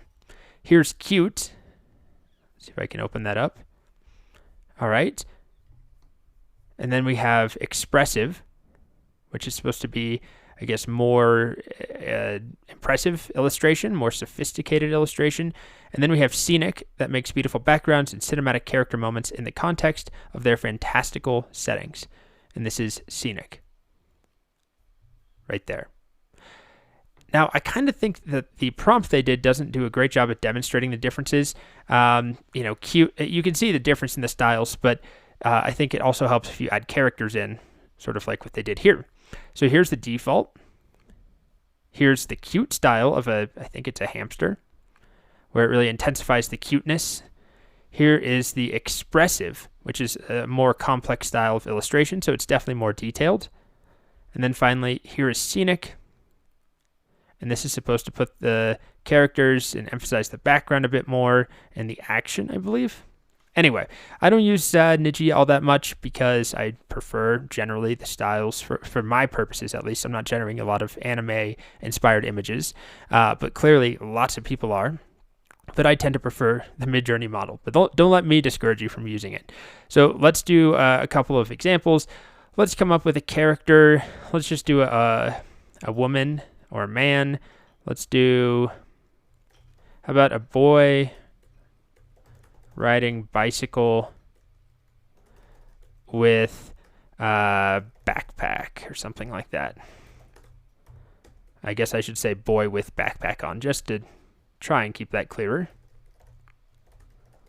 Riding bicycle through village. Okay, then I'm going to specify that we're using Niji version 5. Then I'll just do the original. I shouldn't say original. That's actually confusing. I'll do the default style because there also is an original style, and it's a little confusing. If you set style to original, it uses the original version of Model 5, Niji Model 5, which used to be the default before a couple months ago, May 26, 2023. So this is our default, just Niji 5. It's the most recent version of Niji. Niji 5 -- style original is the slightly older version of Niji 5. And then we have cute, expressive, and scenic. So why don't I now move on to -- style cute, -- style expressive, and -- style scenic. And I'll be back when these finish. Okay, 3 of them have finished up. I'm still waiting on the expressive one to finish. Or sorry, the scenic one. Here is the plain current version of Niji 5.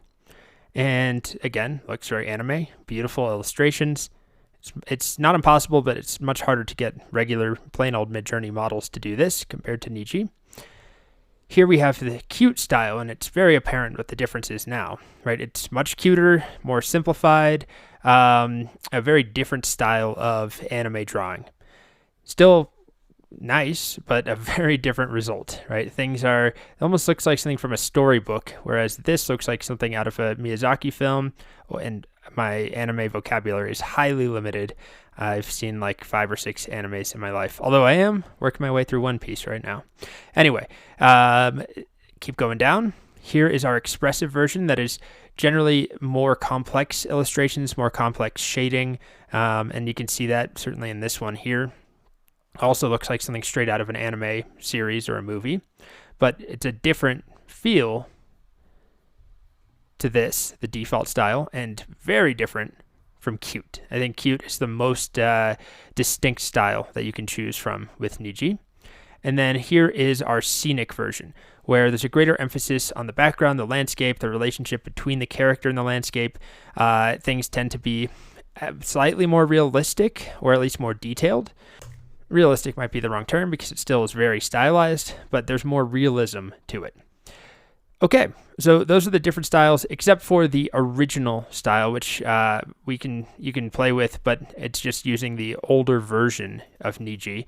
Not Niji 4, but the old version of Niji 5. That was the default until May 26, 2023. All right, so that is Niji. There's a lot of fun things you can do with it if you're interested in creating very illustrative looking things, and if you're interested in anime.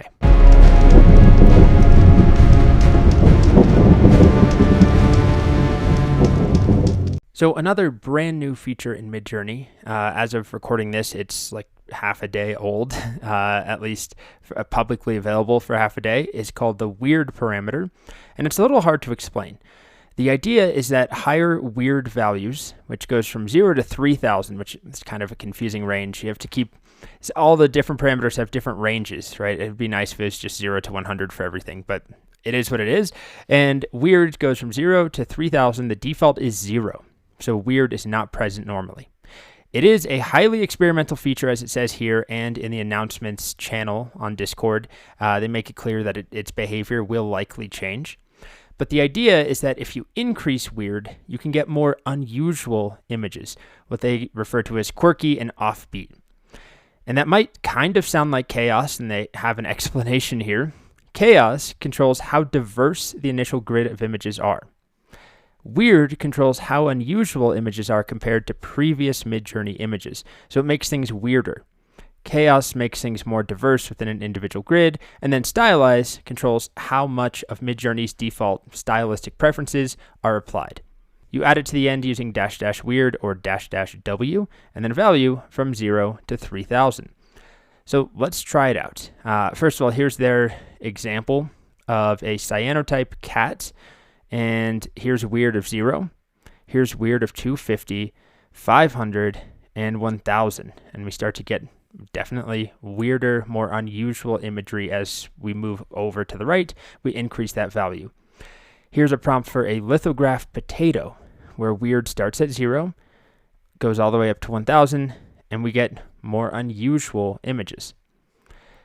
And one more time, here's clockwork chicken, no weird value present, well, set to 0, which is the default, and then we increase it, and we end up with some, definitely some offbeat, quirky, unusual images.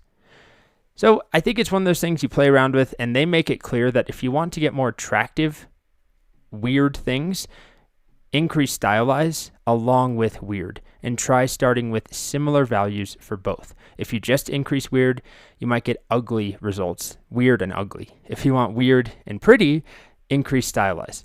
So let's try something. Hardest part is always coming up with what we're even going to imagine. How about a human octopus hybrid? And we'll set weird to 0, which is the default. And then let's go up to 250. And then I guess I'll run a bunch of these. I probably should have used a permutation prompt, but 500, 1000.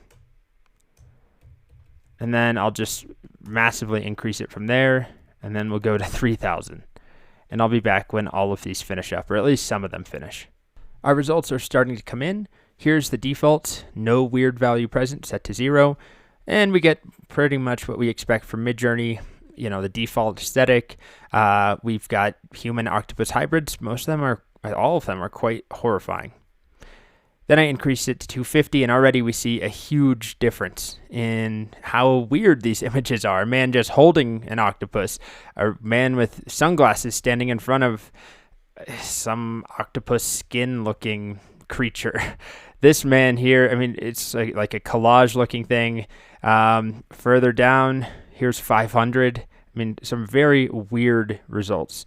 Not a huge fan of a lot of what we're getting, but let's try then rerunning this with higher values for Stylize as the documentation recommends. Here's weird of 1000. Kind of interesting, a lot of really surrealistic looking compositions. And here's weird of 2000. We get a lot more like painterly looking things, collage looking things, disjointed compositions. And here's weird of 3000. So still very much a human octopus based prompt. This one, I don't even know what to say about that. I mean, this is like generating things that look like indie band album covers. I could easily see that one being a band album cover. Okay, so let's try running this again, but this time I will scale up the Stylize parameter as we go. And I won't run all of them, it'll just take too long, but let's do a few of them. So weirdness of 250 and Stylize of 250. And then let's just go right on up to 1000 and set Stylize to 1000, which is the maximum value. So I guess we'll also try one in the middle. So even though weird goes up to 3000, we can't set Stylize to 3000. Let's do 800 for Stylize and 800 for weird. And see how those turn out. Oh, what did I mess up there? Need a space. Okay, so these have finished up. Here's our human octopus hybrid, weirdness of 250, Stylize of 250. So still very unusual compositions. I wouldn't say that they're conventionally attractive either, but let's compare the aesthetic here. So it's still weirdness, but compare that to what we got earlier when I made weirdness go to 250. It's a lot more disjointed, sort of collage-y photo-looking things there compared to here. where it's closer to the Midjourney aesthetic. And then let's look at 800. So some very weird things, but still kind of looks like what you would expect from Midjourney. And we don't have such, I hate to say janky, but it doesn't seem as janky. It's weird, but also cohesive within each image. Compare that to, I don't think I ran 800, but I ran 1000. And I ran, was it 500? Where some of these things are just like stuck on top of one another. An octopus tentacle plus a cutout of a human. Same thing here, same thing here. So the stylized parameter is certainly making a difference, but the weird parameter is still doing a job for sure.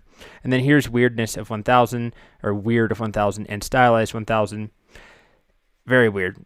But it basically seems to polish things a bit, and we don't end up with results like this, although these are kind of cool and hard to get out of Midjourney normally. If you don't use the weird parameter, you could definitely accomplish it, but I think its stylistic preferences would steer you away from something totally bizarre like this or this here.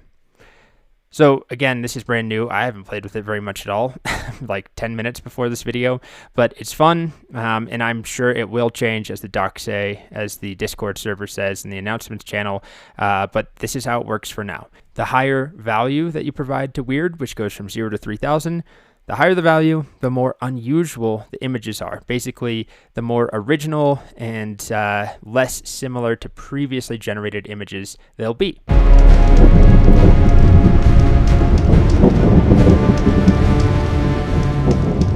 In this video, I just want to show you some of my favorite prompting techniques that aren't necessarily useful, but are just kind of fun niche things that you can do.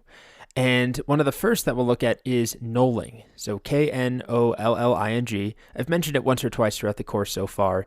It's the practice, the art, I guess you would call it, of displaying objects in a flat surface.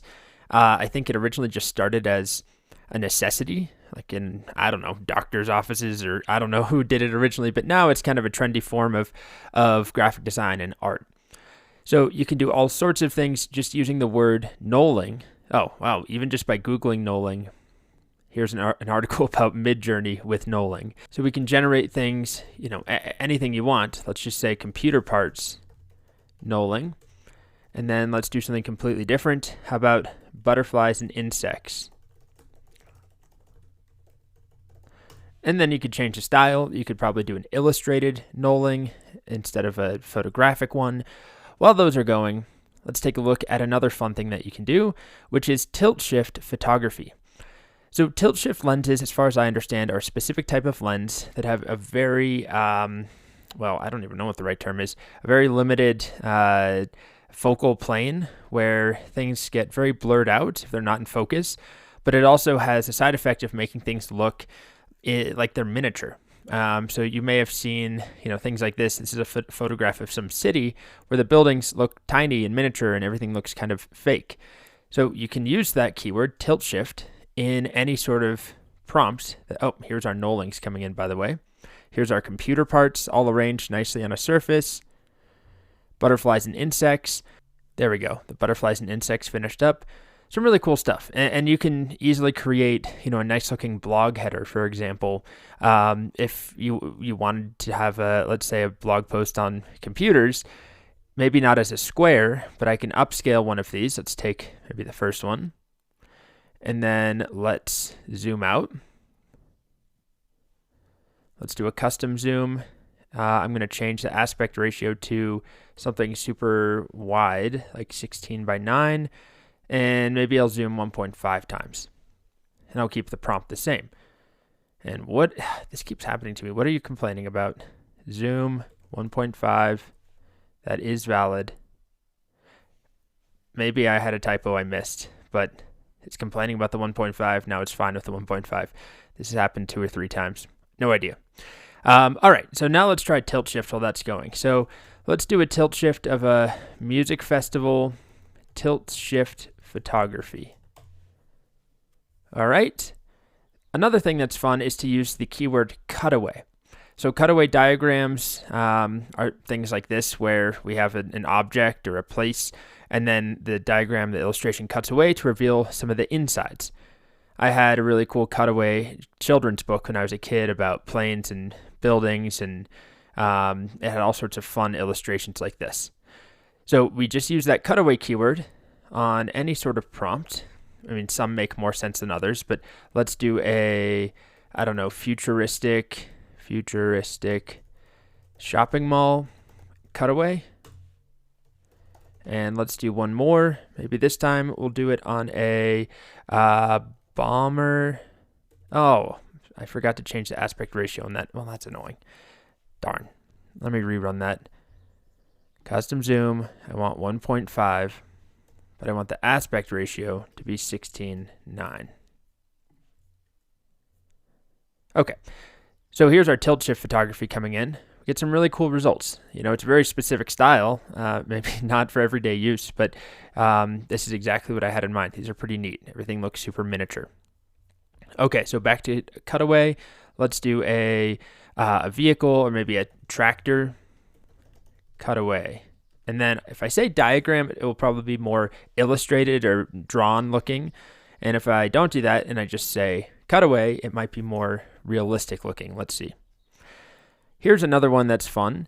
It's pretty trendy today. This form of paper art where you have different layers of paper stacked on top to create larger compositions and images. You get this nice sense of depth, but it's also still very flat because it's just colored paper. So let's do imagine layered paper. How about forest scene? And next, another very trendy thing is to do double exposures. So a double exposure is basically what it sounds like back in the world of film photography, where you expose the film to light, normally just once, and that captures your image. But there's nothing stopping you from recapturing an image on the same piece of film. And a lot of the times it looks terrible if you try it in real life, so you have to be pretty skilled to do it. But with Midjourney, we can create double exposures by using just the double exposure phrase. So these are all examples of what a double exposure looks like, where it's a combination of different images. So let's try imagine man, butterflies, double exposure. And let's check in on our other images. So here's our futuristic shopping mall cutaway. Here is the updated knolling that I zoomed out on. I'm not actually thrilled with how that one turned out. It feels very disjointed, right? Where it just kind of took the original image and I don't know, doesn't look great for whatever reason with the zoom out on an image like this. Maybe it just has to do with how it's so self-contained and basically a square. Obviously the image itself was a square to start with, but the content itself is also very much a square. Here is our cool cutaways of tractors. So we're seeing some of the internals in there. And now my double exposure man with butterflies is coming in. All right. Next, pixel art, pretty self-explanatory, but you can do some fun things here. I've done a prompt, something, I can't remember exactly what it was, but I had a blog post a while ago where I was writing about OpenAI, and I think just artificial intelligence, computer, pixel art. I wanted something more playful instead of like this scary AI like robot theme. I wanted something that was a bit more, just playful. All right, so the double exposure here, this is not really a double exposure. This looks closer, and this is much more like a double exposure image. Now, we might want to try leading our prompt with double exposure photograph of man, and let's do trees. Oh, here we go. Look at this awesome layered paper art. Some of those are really neat. I think they look pretty cool. Okay, well, the pixel art is coming in. It's a little bit more sinister than I had in mind still. It is pixel art, but I might tweak it a bit and, say something like playful pixel art. So let's do artificial intelligence, playful, or maybe I'll actually describe the subject as playful, video game style. Okay. And now here, this is a much more conventional double exposure. All of these, this is what a lot of them end up turning out like, where you just end up with two images layered on top. But this is more the look, or maybe this one. that people are going after when they want a double exposure. Pretty cool stuff. I really like this paper art one, to be honest. Anyway, so nothing exceedingly useful, just some fun things that I find, I guess, personally just pleasing to look at. I really like the tilt shift style. I really like doing the knollings. This one especially up here. These are pretty neat. That one is nice. Double exposures, paper art, pixel art, all that stuff. Lots of fun styles for you to play with. And part of the fun is just finding the right keywords and the right way of phrasing things. Okay, there we go. This is a little bit more playful and less sinister and still pixel art, although this is, I guess that's pixel art, just very detailed. This is kind of more what I had in mind, or this here. All right, so just some fun different styles you can try.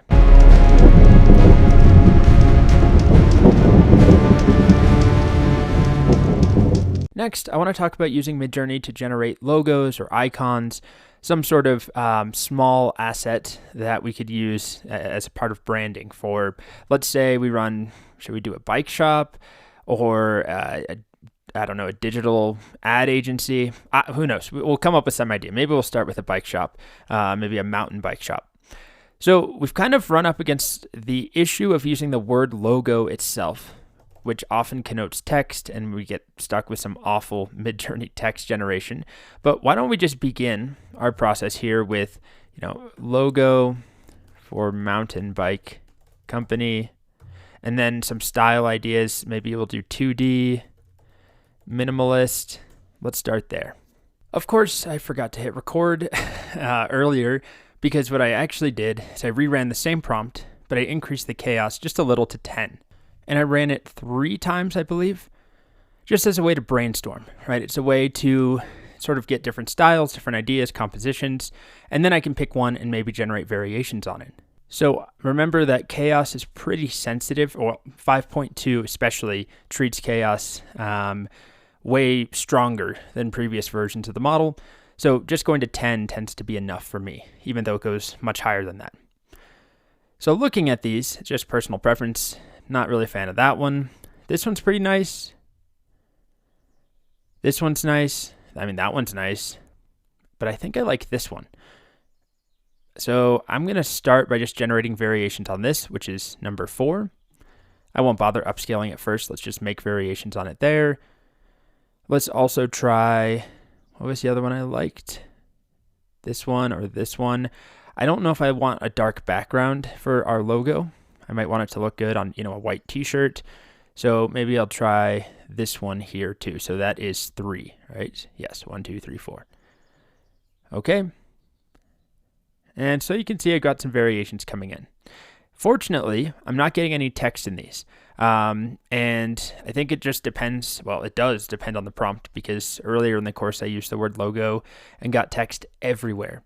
So some of the other things you can try is badge, icon instead of logo, because icons typically don't have text. Badges oftentimes won't have text either. And they still kind of connote the same idea, a small brand, asset, a representation of something. Okay, so this one finished up, and definitely not a fan of that, or that. It kind of looks clip arty. That one's not bad, although I think I don't know, I almost prefer the original one more. So we could always just upscale that one. And let's check in on this one here. Yeah, they're okay. Okay, so here's our upscaled version. I think it looks good. It's not amazing. I'm just kind of showing the process of trial and error. Let's also imagine that I am creating an app, an iPhone app or a mobile app that is a game, a fishing game. So let's do, or how about it's a sushi app? It helps you find sushi recipes or something. So let's go with app icon, sushi roll. And then let's do flat design, 2D, modern. Let's see how that goes. And then I'll run it again, and I'll just increase chaos and see if we get anything we like. And then as far as text goes, if we do want text in any of these, the best thing to do by far is to export or just download the image, and then use Photoshop or Canva or, Figma, whatever you want, to add your text underneath or on top. Otherwise, it's tricky. It's almost impossible to get accurate text in Midjourney. I've seen people do it, but apparently it takes hundreds and hundreds of iterations. Okay, so I'm liking some of these app designs already, or these icon designs. Yeah, these all look pretty good so far. All right, so I went ahead and upscaled some of my favorites. And I just, for the sake of time, I didn't generate variations. Normally, if I was doing this for a real logo, of course, you would try a whole bunch of stuff and variations, different prompts, different parameters, different values for stylize. But I went with this one here, and then this one here. So I upscaled those three, and then right-clicked and saved each image. Then I'm using Canva here to help me visualize what my images will look like, because they have a nice frame that's pre-built that is the shape of an iOS icon. So I can upload my image and then basically drag it into this frame, and I can see what they actually look like. Although, an iPhone background is not going to be dark black like we have here. But this at least lets me visualize my images with the correct border, because Midjourney is going to have a real hard time doing that. So let's do that one there, and then this one here. To take it one step further, Canva has an iPhone-shaped frame as well, where I can fill it with some background. I don't know, that doesn't look very iPhone background-like. Maybe that, sure. And then I will take my icons that I generated, and then I could place them in here. They're far too big, of course. Shrink them down to whatever size I think an iPhone icon actually is. I think that's probably still too big. But anyway, now I can kind of visualize what they might look like. This is a very trivial demonstration, but I can see which ones look good and which ones don't. And yeah, I mean, they all look pretty decent. I'd say this one's maybe a little bit too simplistic, too much negative space. So I could easily just zoom in and make this part bigger, or go back to the drawing board with Midjourney. Anyway, just playing around with generating icons and logos, and the same thing goes for our mountain bike store, mountain bike company. I could take this, generate more variations, put some text underneath, or maybe I prefer one of these, put text underneath using Canva or any other application.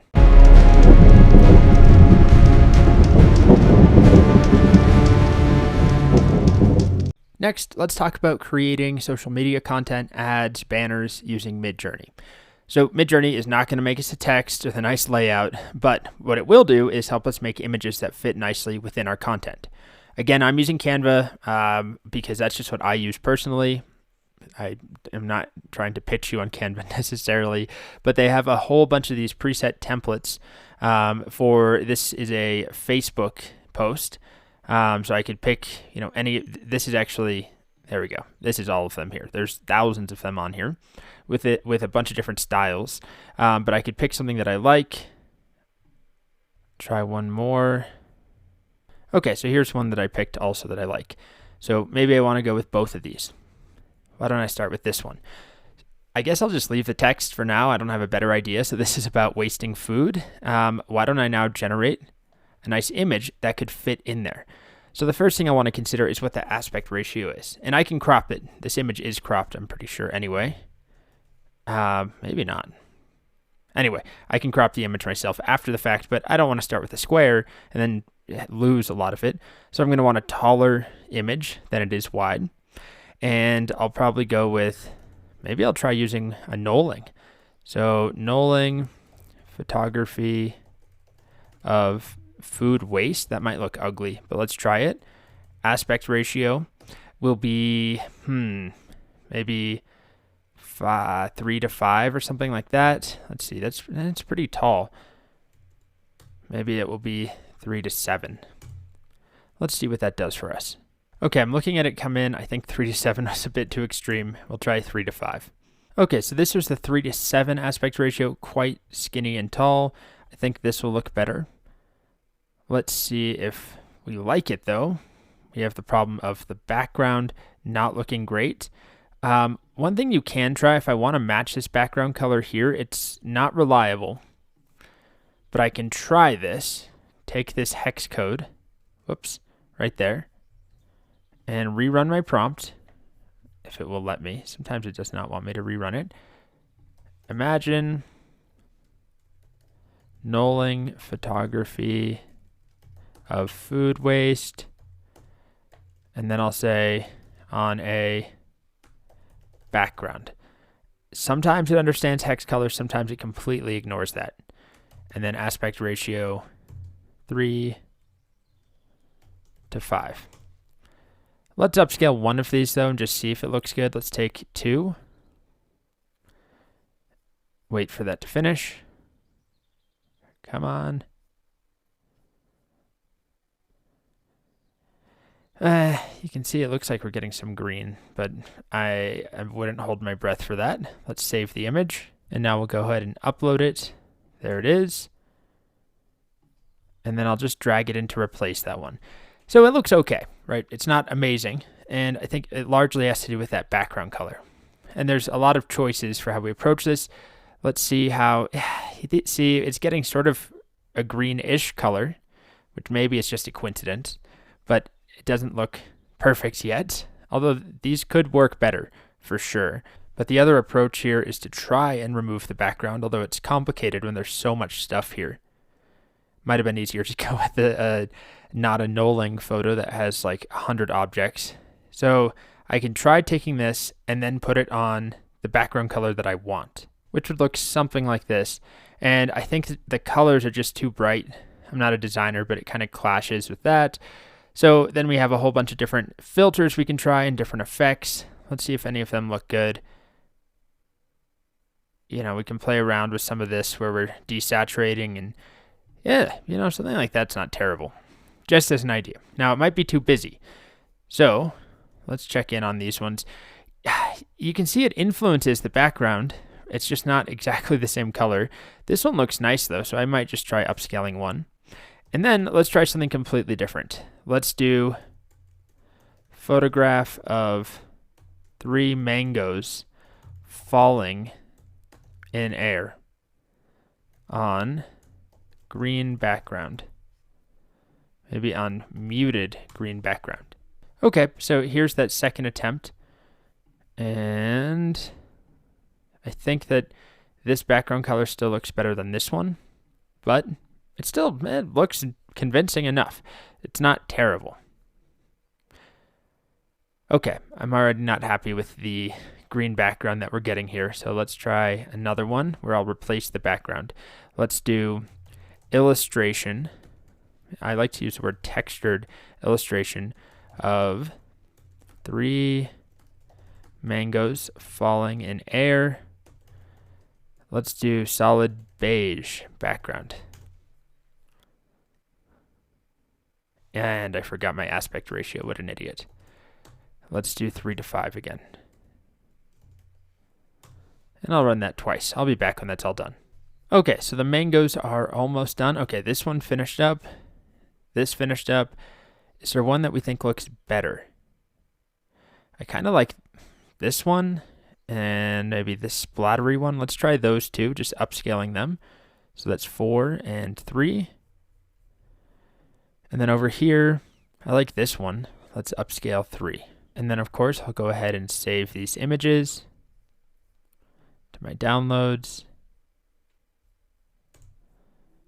And save this one to my downloads. And we'll see what looks best. I'll upload the 3 of them. And I'm just going to try dragging one in as is. I mean, it actually looks pretty good.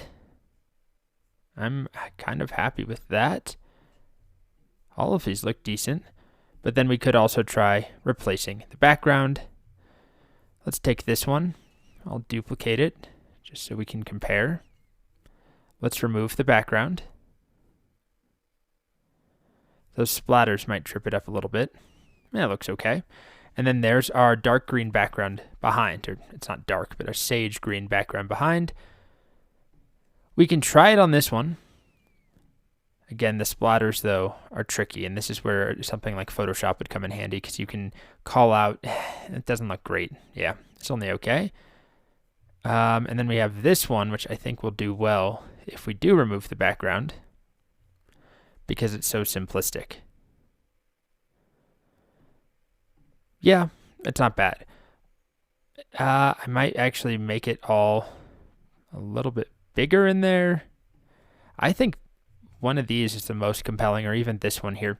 Anyway, so this is just showing how you can play around. Now it's kind of turned into me attempting to teach anything about design, which I know absolutely nothing about.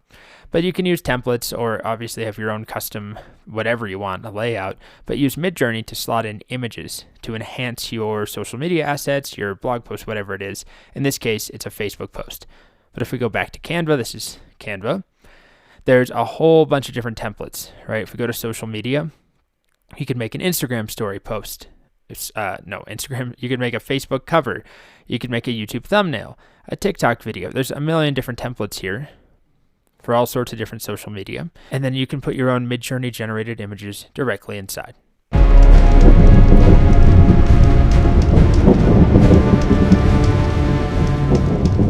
So next, I want to show an example of how I go about creating my Udemy course images. Every course has an image associated with it that acts basically as a thumbnail when you see it on, the Udemy best-selling page, hopefully, or on a Udemy instructors page.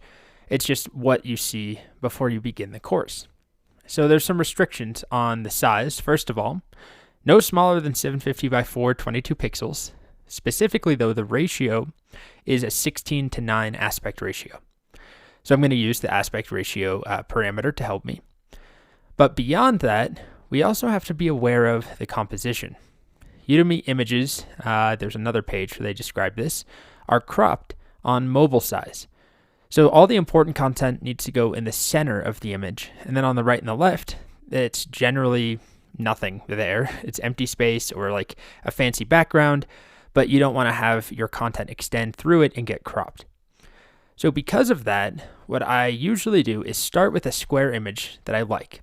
And then I can take that and zoom out and alter the aspect ratio to become 16:9.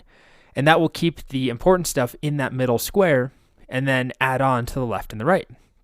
So I don't know what exactly I even want. I never do for the course images. I just want something that looks good and kind of says, let's do it for this course. So a course on OpenAI, mostly ChatGPT and Midjourney. Something about computers, AI, maybe a robot. I'm not a fan of robots. Again, I think it's kind of too doomsday-ish and pessimistic to have robots all over the place with AI imagery. But computers and superpowers, so let's try something like, just start with, I want an illustration. So AI, modern, and I really like the textured look that I've been playing around with. Maybe I'll put tech in there too. And let's start with a chaos value of 10.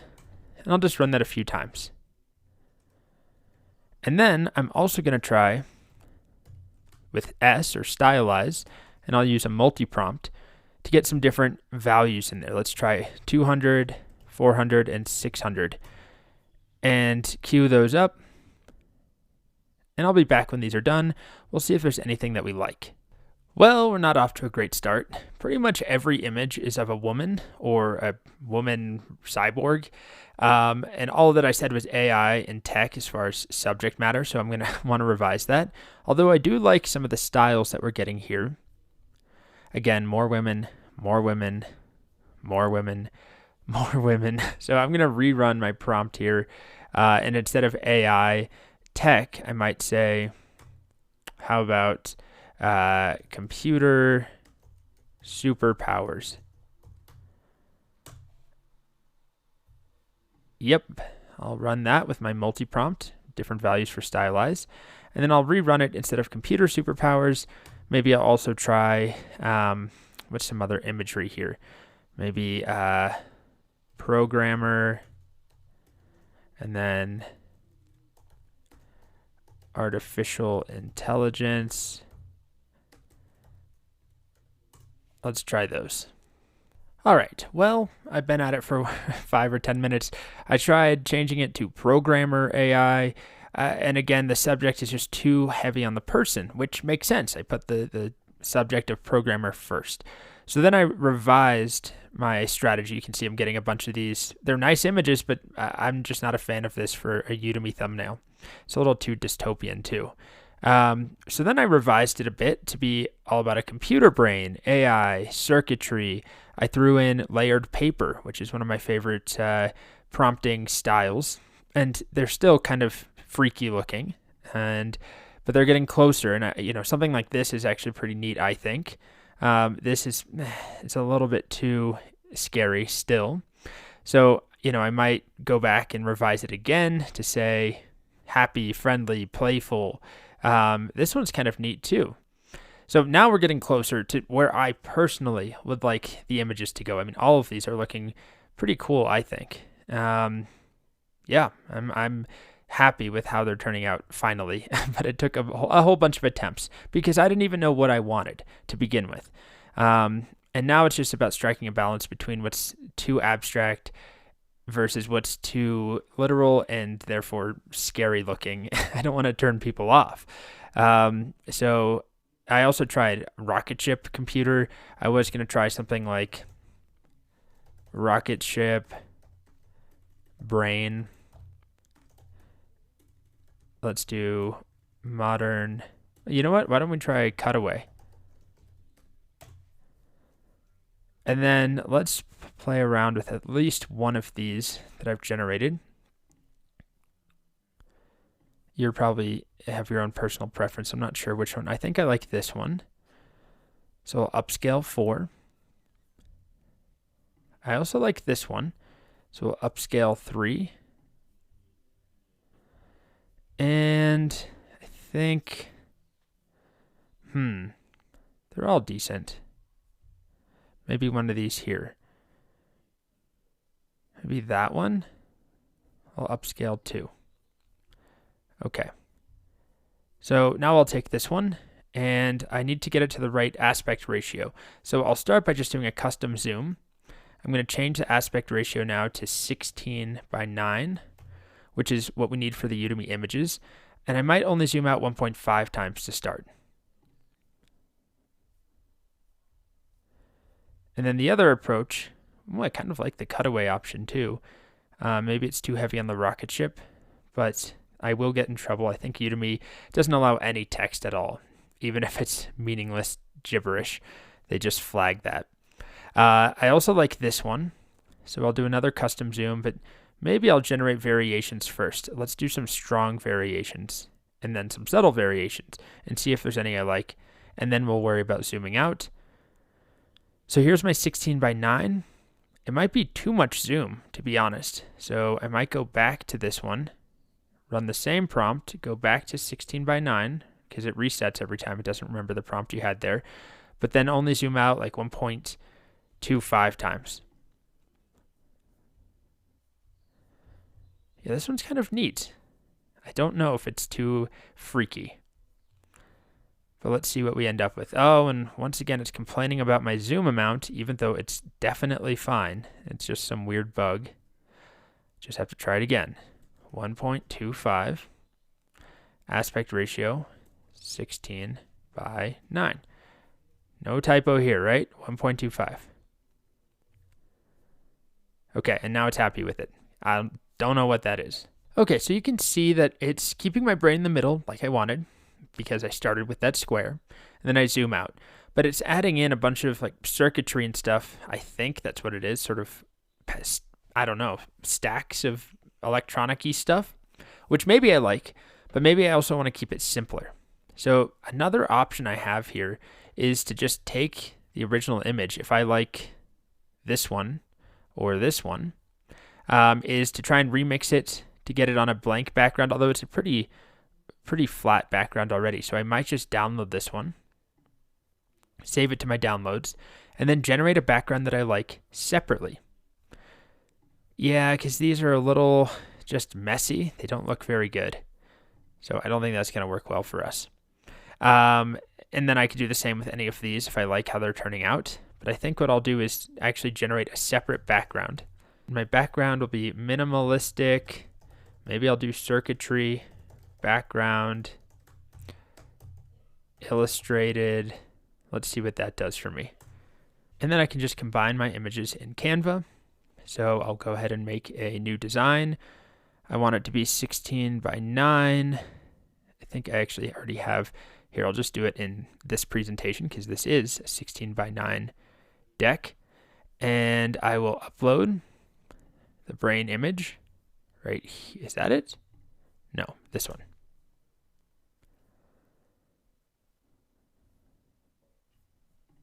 All right. And then I can center that. Of course, I can remove the background.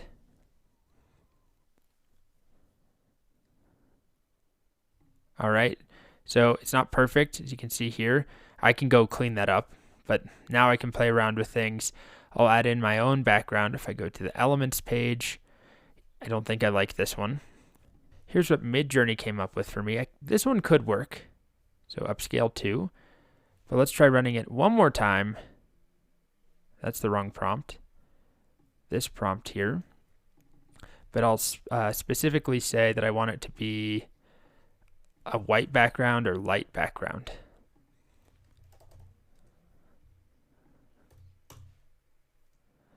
All right, let's save this image.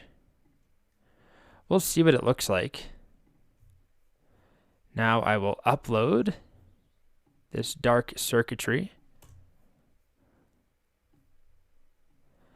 I think it's a little bit too, yeah, that's too crazy. Okay, so the next thing I decided is that I really liked this image here, but I also like the background. So I did a custom zoom and replaced the whole prompt with simple background. So basically I'm essentially remixing. I'm not using remix mode, but I'm resubmitting a prompt with a custom zoom, and then I changed the zoom to about 1.3 or so, 1.25, changed the aspect ratio to 16:9, and I tried a couple variations. So this is the original square 1:1 aspect ratio. This is when I said solid black background. It's not exactly solid black, unfortunately, but it's looking pretty close to what I want. Not that one. This doesn't look good, but this one could definitely work. Further down, I mean, these are looking good too. I think I'll go with that one right there. So I'm basically just using it to extend the background at this point. I'm zooming out, but what was happening when I just zoomed out normally without changing the prompt is that it just started drawing in all this crazy stuff. I don't want that. So I tried simple background, and these are actually kind of neat. I mean, one of these could work. I don't know the significance of the trees, but they're very pretty. So then I tried zooming out, custom zoom 1.3, changing the aspect ratio, and then explicitly just completely altering the prompt to say simple dark background. And in 3 of the 4, it worked pretty well, right? This one, it still painted in a bunch of stuff. Let's take this one though. So upscale 2. And then I liked maybe, which one did I like there? I mean, either one of those could work. Maybe that one. So I'll upscale 3. And now this works well with the Udemy image rules, where it has to be 16:9, but it's going to be cropped to a square. And I may have zoomed out even too far. I honestly might try running that same prompt again without even changing the zoom. Where are you? Right here. I'll just say simple, dark, background. Aspect ratio will be, let's go again with 16:9. And zoom will be 1. I want to keep the original image the same size. And then just zoom out on the sides. Or not zoom out, but paint in on the sides with our dark, simple background. Although these definitely could work well. Okay, so that is definitely looking closer. As you can see, the brain thing is bigger than it is here. It's taking up more space. Okay, that finished up. 2 of the 4, it added in some who knows what, but these look good. I think I like this one, so I'll upscale 4. And then I can basically be done. I'll save these images. I might crop them a bit, zoom in, see what they look like in Canva here. But let's try uploading them. This one here. And then imagine that I'm looking at this on a Udemy course image. They're pretty tiny on the Udemy website. I think that looks actually pretty good. I like it. And here is the more zoomed in, or the less zoomed out one, meaning it's bigger and more zoomed in. It might be a little cramped for my taste. I do like getting some of this space above and below. So maybe there's a number between 1 and 1.3, 1.1 zoom out. But I think this looks pretty good, honestly, as a Udemy course image. It's very different than the rest of my styles, and I'll probably shift it over to be centered because it's not exactly centered. But I think it's cool. You get some sort of tree aspect, brain, leaves, circuitry. I don't know. I'm just playing around with it. But that's kind of the process I would go through, especially with the Udemy image restrictions where it has to be 16 by 9, but nothing important should be on the sides. So we want to have a square in the middle. Instead of starting with 16 by 9 aspect ratio, which will generate a bunch of important stuff on the sides, I started with a square. Take that square, make variations till I'm happy with one of them. So I picked one of them somewhere down here, this one. And then I used the custom zoom feature to zoom out, change the aspect ratio to 16 by 9, and then change the entire prompt, right? These were my original zoom outs. They don't look good. It paints in some really weird stuff. I mean, that's kind of neat, but the composition doesn't work. So instead, I zoomed out and changed the prompt entirely. Change the aspect ratio, change the zoom. I tried simple background. Again, I still kind of like these. And then I tried it again with simple dark background, solid background. And we get things like this, where it doesn't add anything in except extending the background. And there we are. So that's kind of a long process, but that's what I do when I make my course images.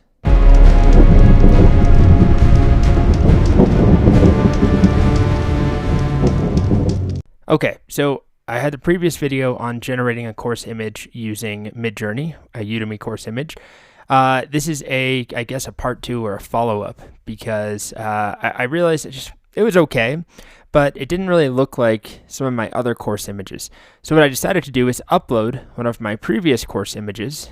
It looks like this, and use that in an image prompt. So I uploaded it, and then I ran a prompt, imagine this image URL, and then a bunch of other stuff, AI, computer, circuitry, colorful, aspect ratio, and these are close-ish. They're a little busy though.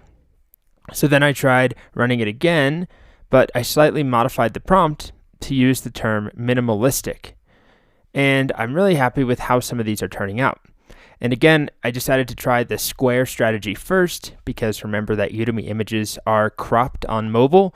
So the left and the right sides of a 16 by 9 aspect ratio image will be completely excluded from the mobile view. Now I can take one of these and generate some variations off of it. So you can see, the inspiration, the seed of my image that I provided, and I could control the image weight too, but I'm kind of happy with it's not really using a whole lot of the image as far as the color palette or even the composition, but it's getting like the general, I guess, gist of the image with sort of vintage looking computer stuff, and it's all sort of 3D model looking and bright and colorful. So I'm going to pick, I like these 3, but I think these 2 are best because I don't know what that is, a bowling ball. So I'll take this one and I'll start by just generating some variations on it. And while I'm waiting, I'll also upscale that one. And it also gave me a nice solid background color that makes it very easy to remove and change that background color if I want to. So here's my upscaled one. I'm just going to download this. I'll head over to Canva. I will upload my image. I think I have to save it. Upload my file. And then I'll just drag it in. Yeah, I mean, this could work pretty nicely for a course image on its own. Make it quite large. And then I can decide to either isolate it or just make the background color of the rest of my image match this orange color. So that could be my course image right there. That's just one option. The other option, of course, is to remove the background completely. We'll see how it does with some of the tighter spaces here. It looks like it did well. Actually, you know what? We can't tell because the background is the same color. Let's go to a different background color. Yeah, I mean, it did decently well. And then maybe I like the black. Or what actually might work really well is to take this other image I generated with Midjourney already as a background in the previous video and try putting this in here as the background. Now it might be too distracting. Let me move it to the back. Okay, it is a little bit distracting. I mean, this is the size we view it at. It's kind of cluttered in the middle, but I think it could look nice if I turn down that opacity a bit. Maybe about there. I don't know. I mean, I think that's looking pretty good, to be honest. And again, just playing around, experimenting, but instead of having Midjourney try and combine backgrounds and images, it's very difficult to do. It's much easier just to get two things you like from Midjourney and then combine them yourself, if it's as simple as replacing the background. So I think this is not bad, honestly. I think it's a compelling image, and you have to remember most people are viewing it at about this size here, pretty small. But there's some changes I'll probably make before you actually see the course image for this course, but it will likely look something like this.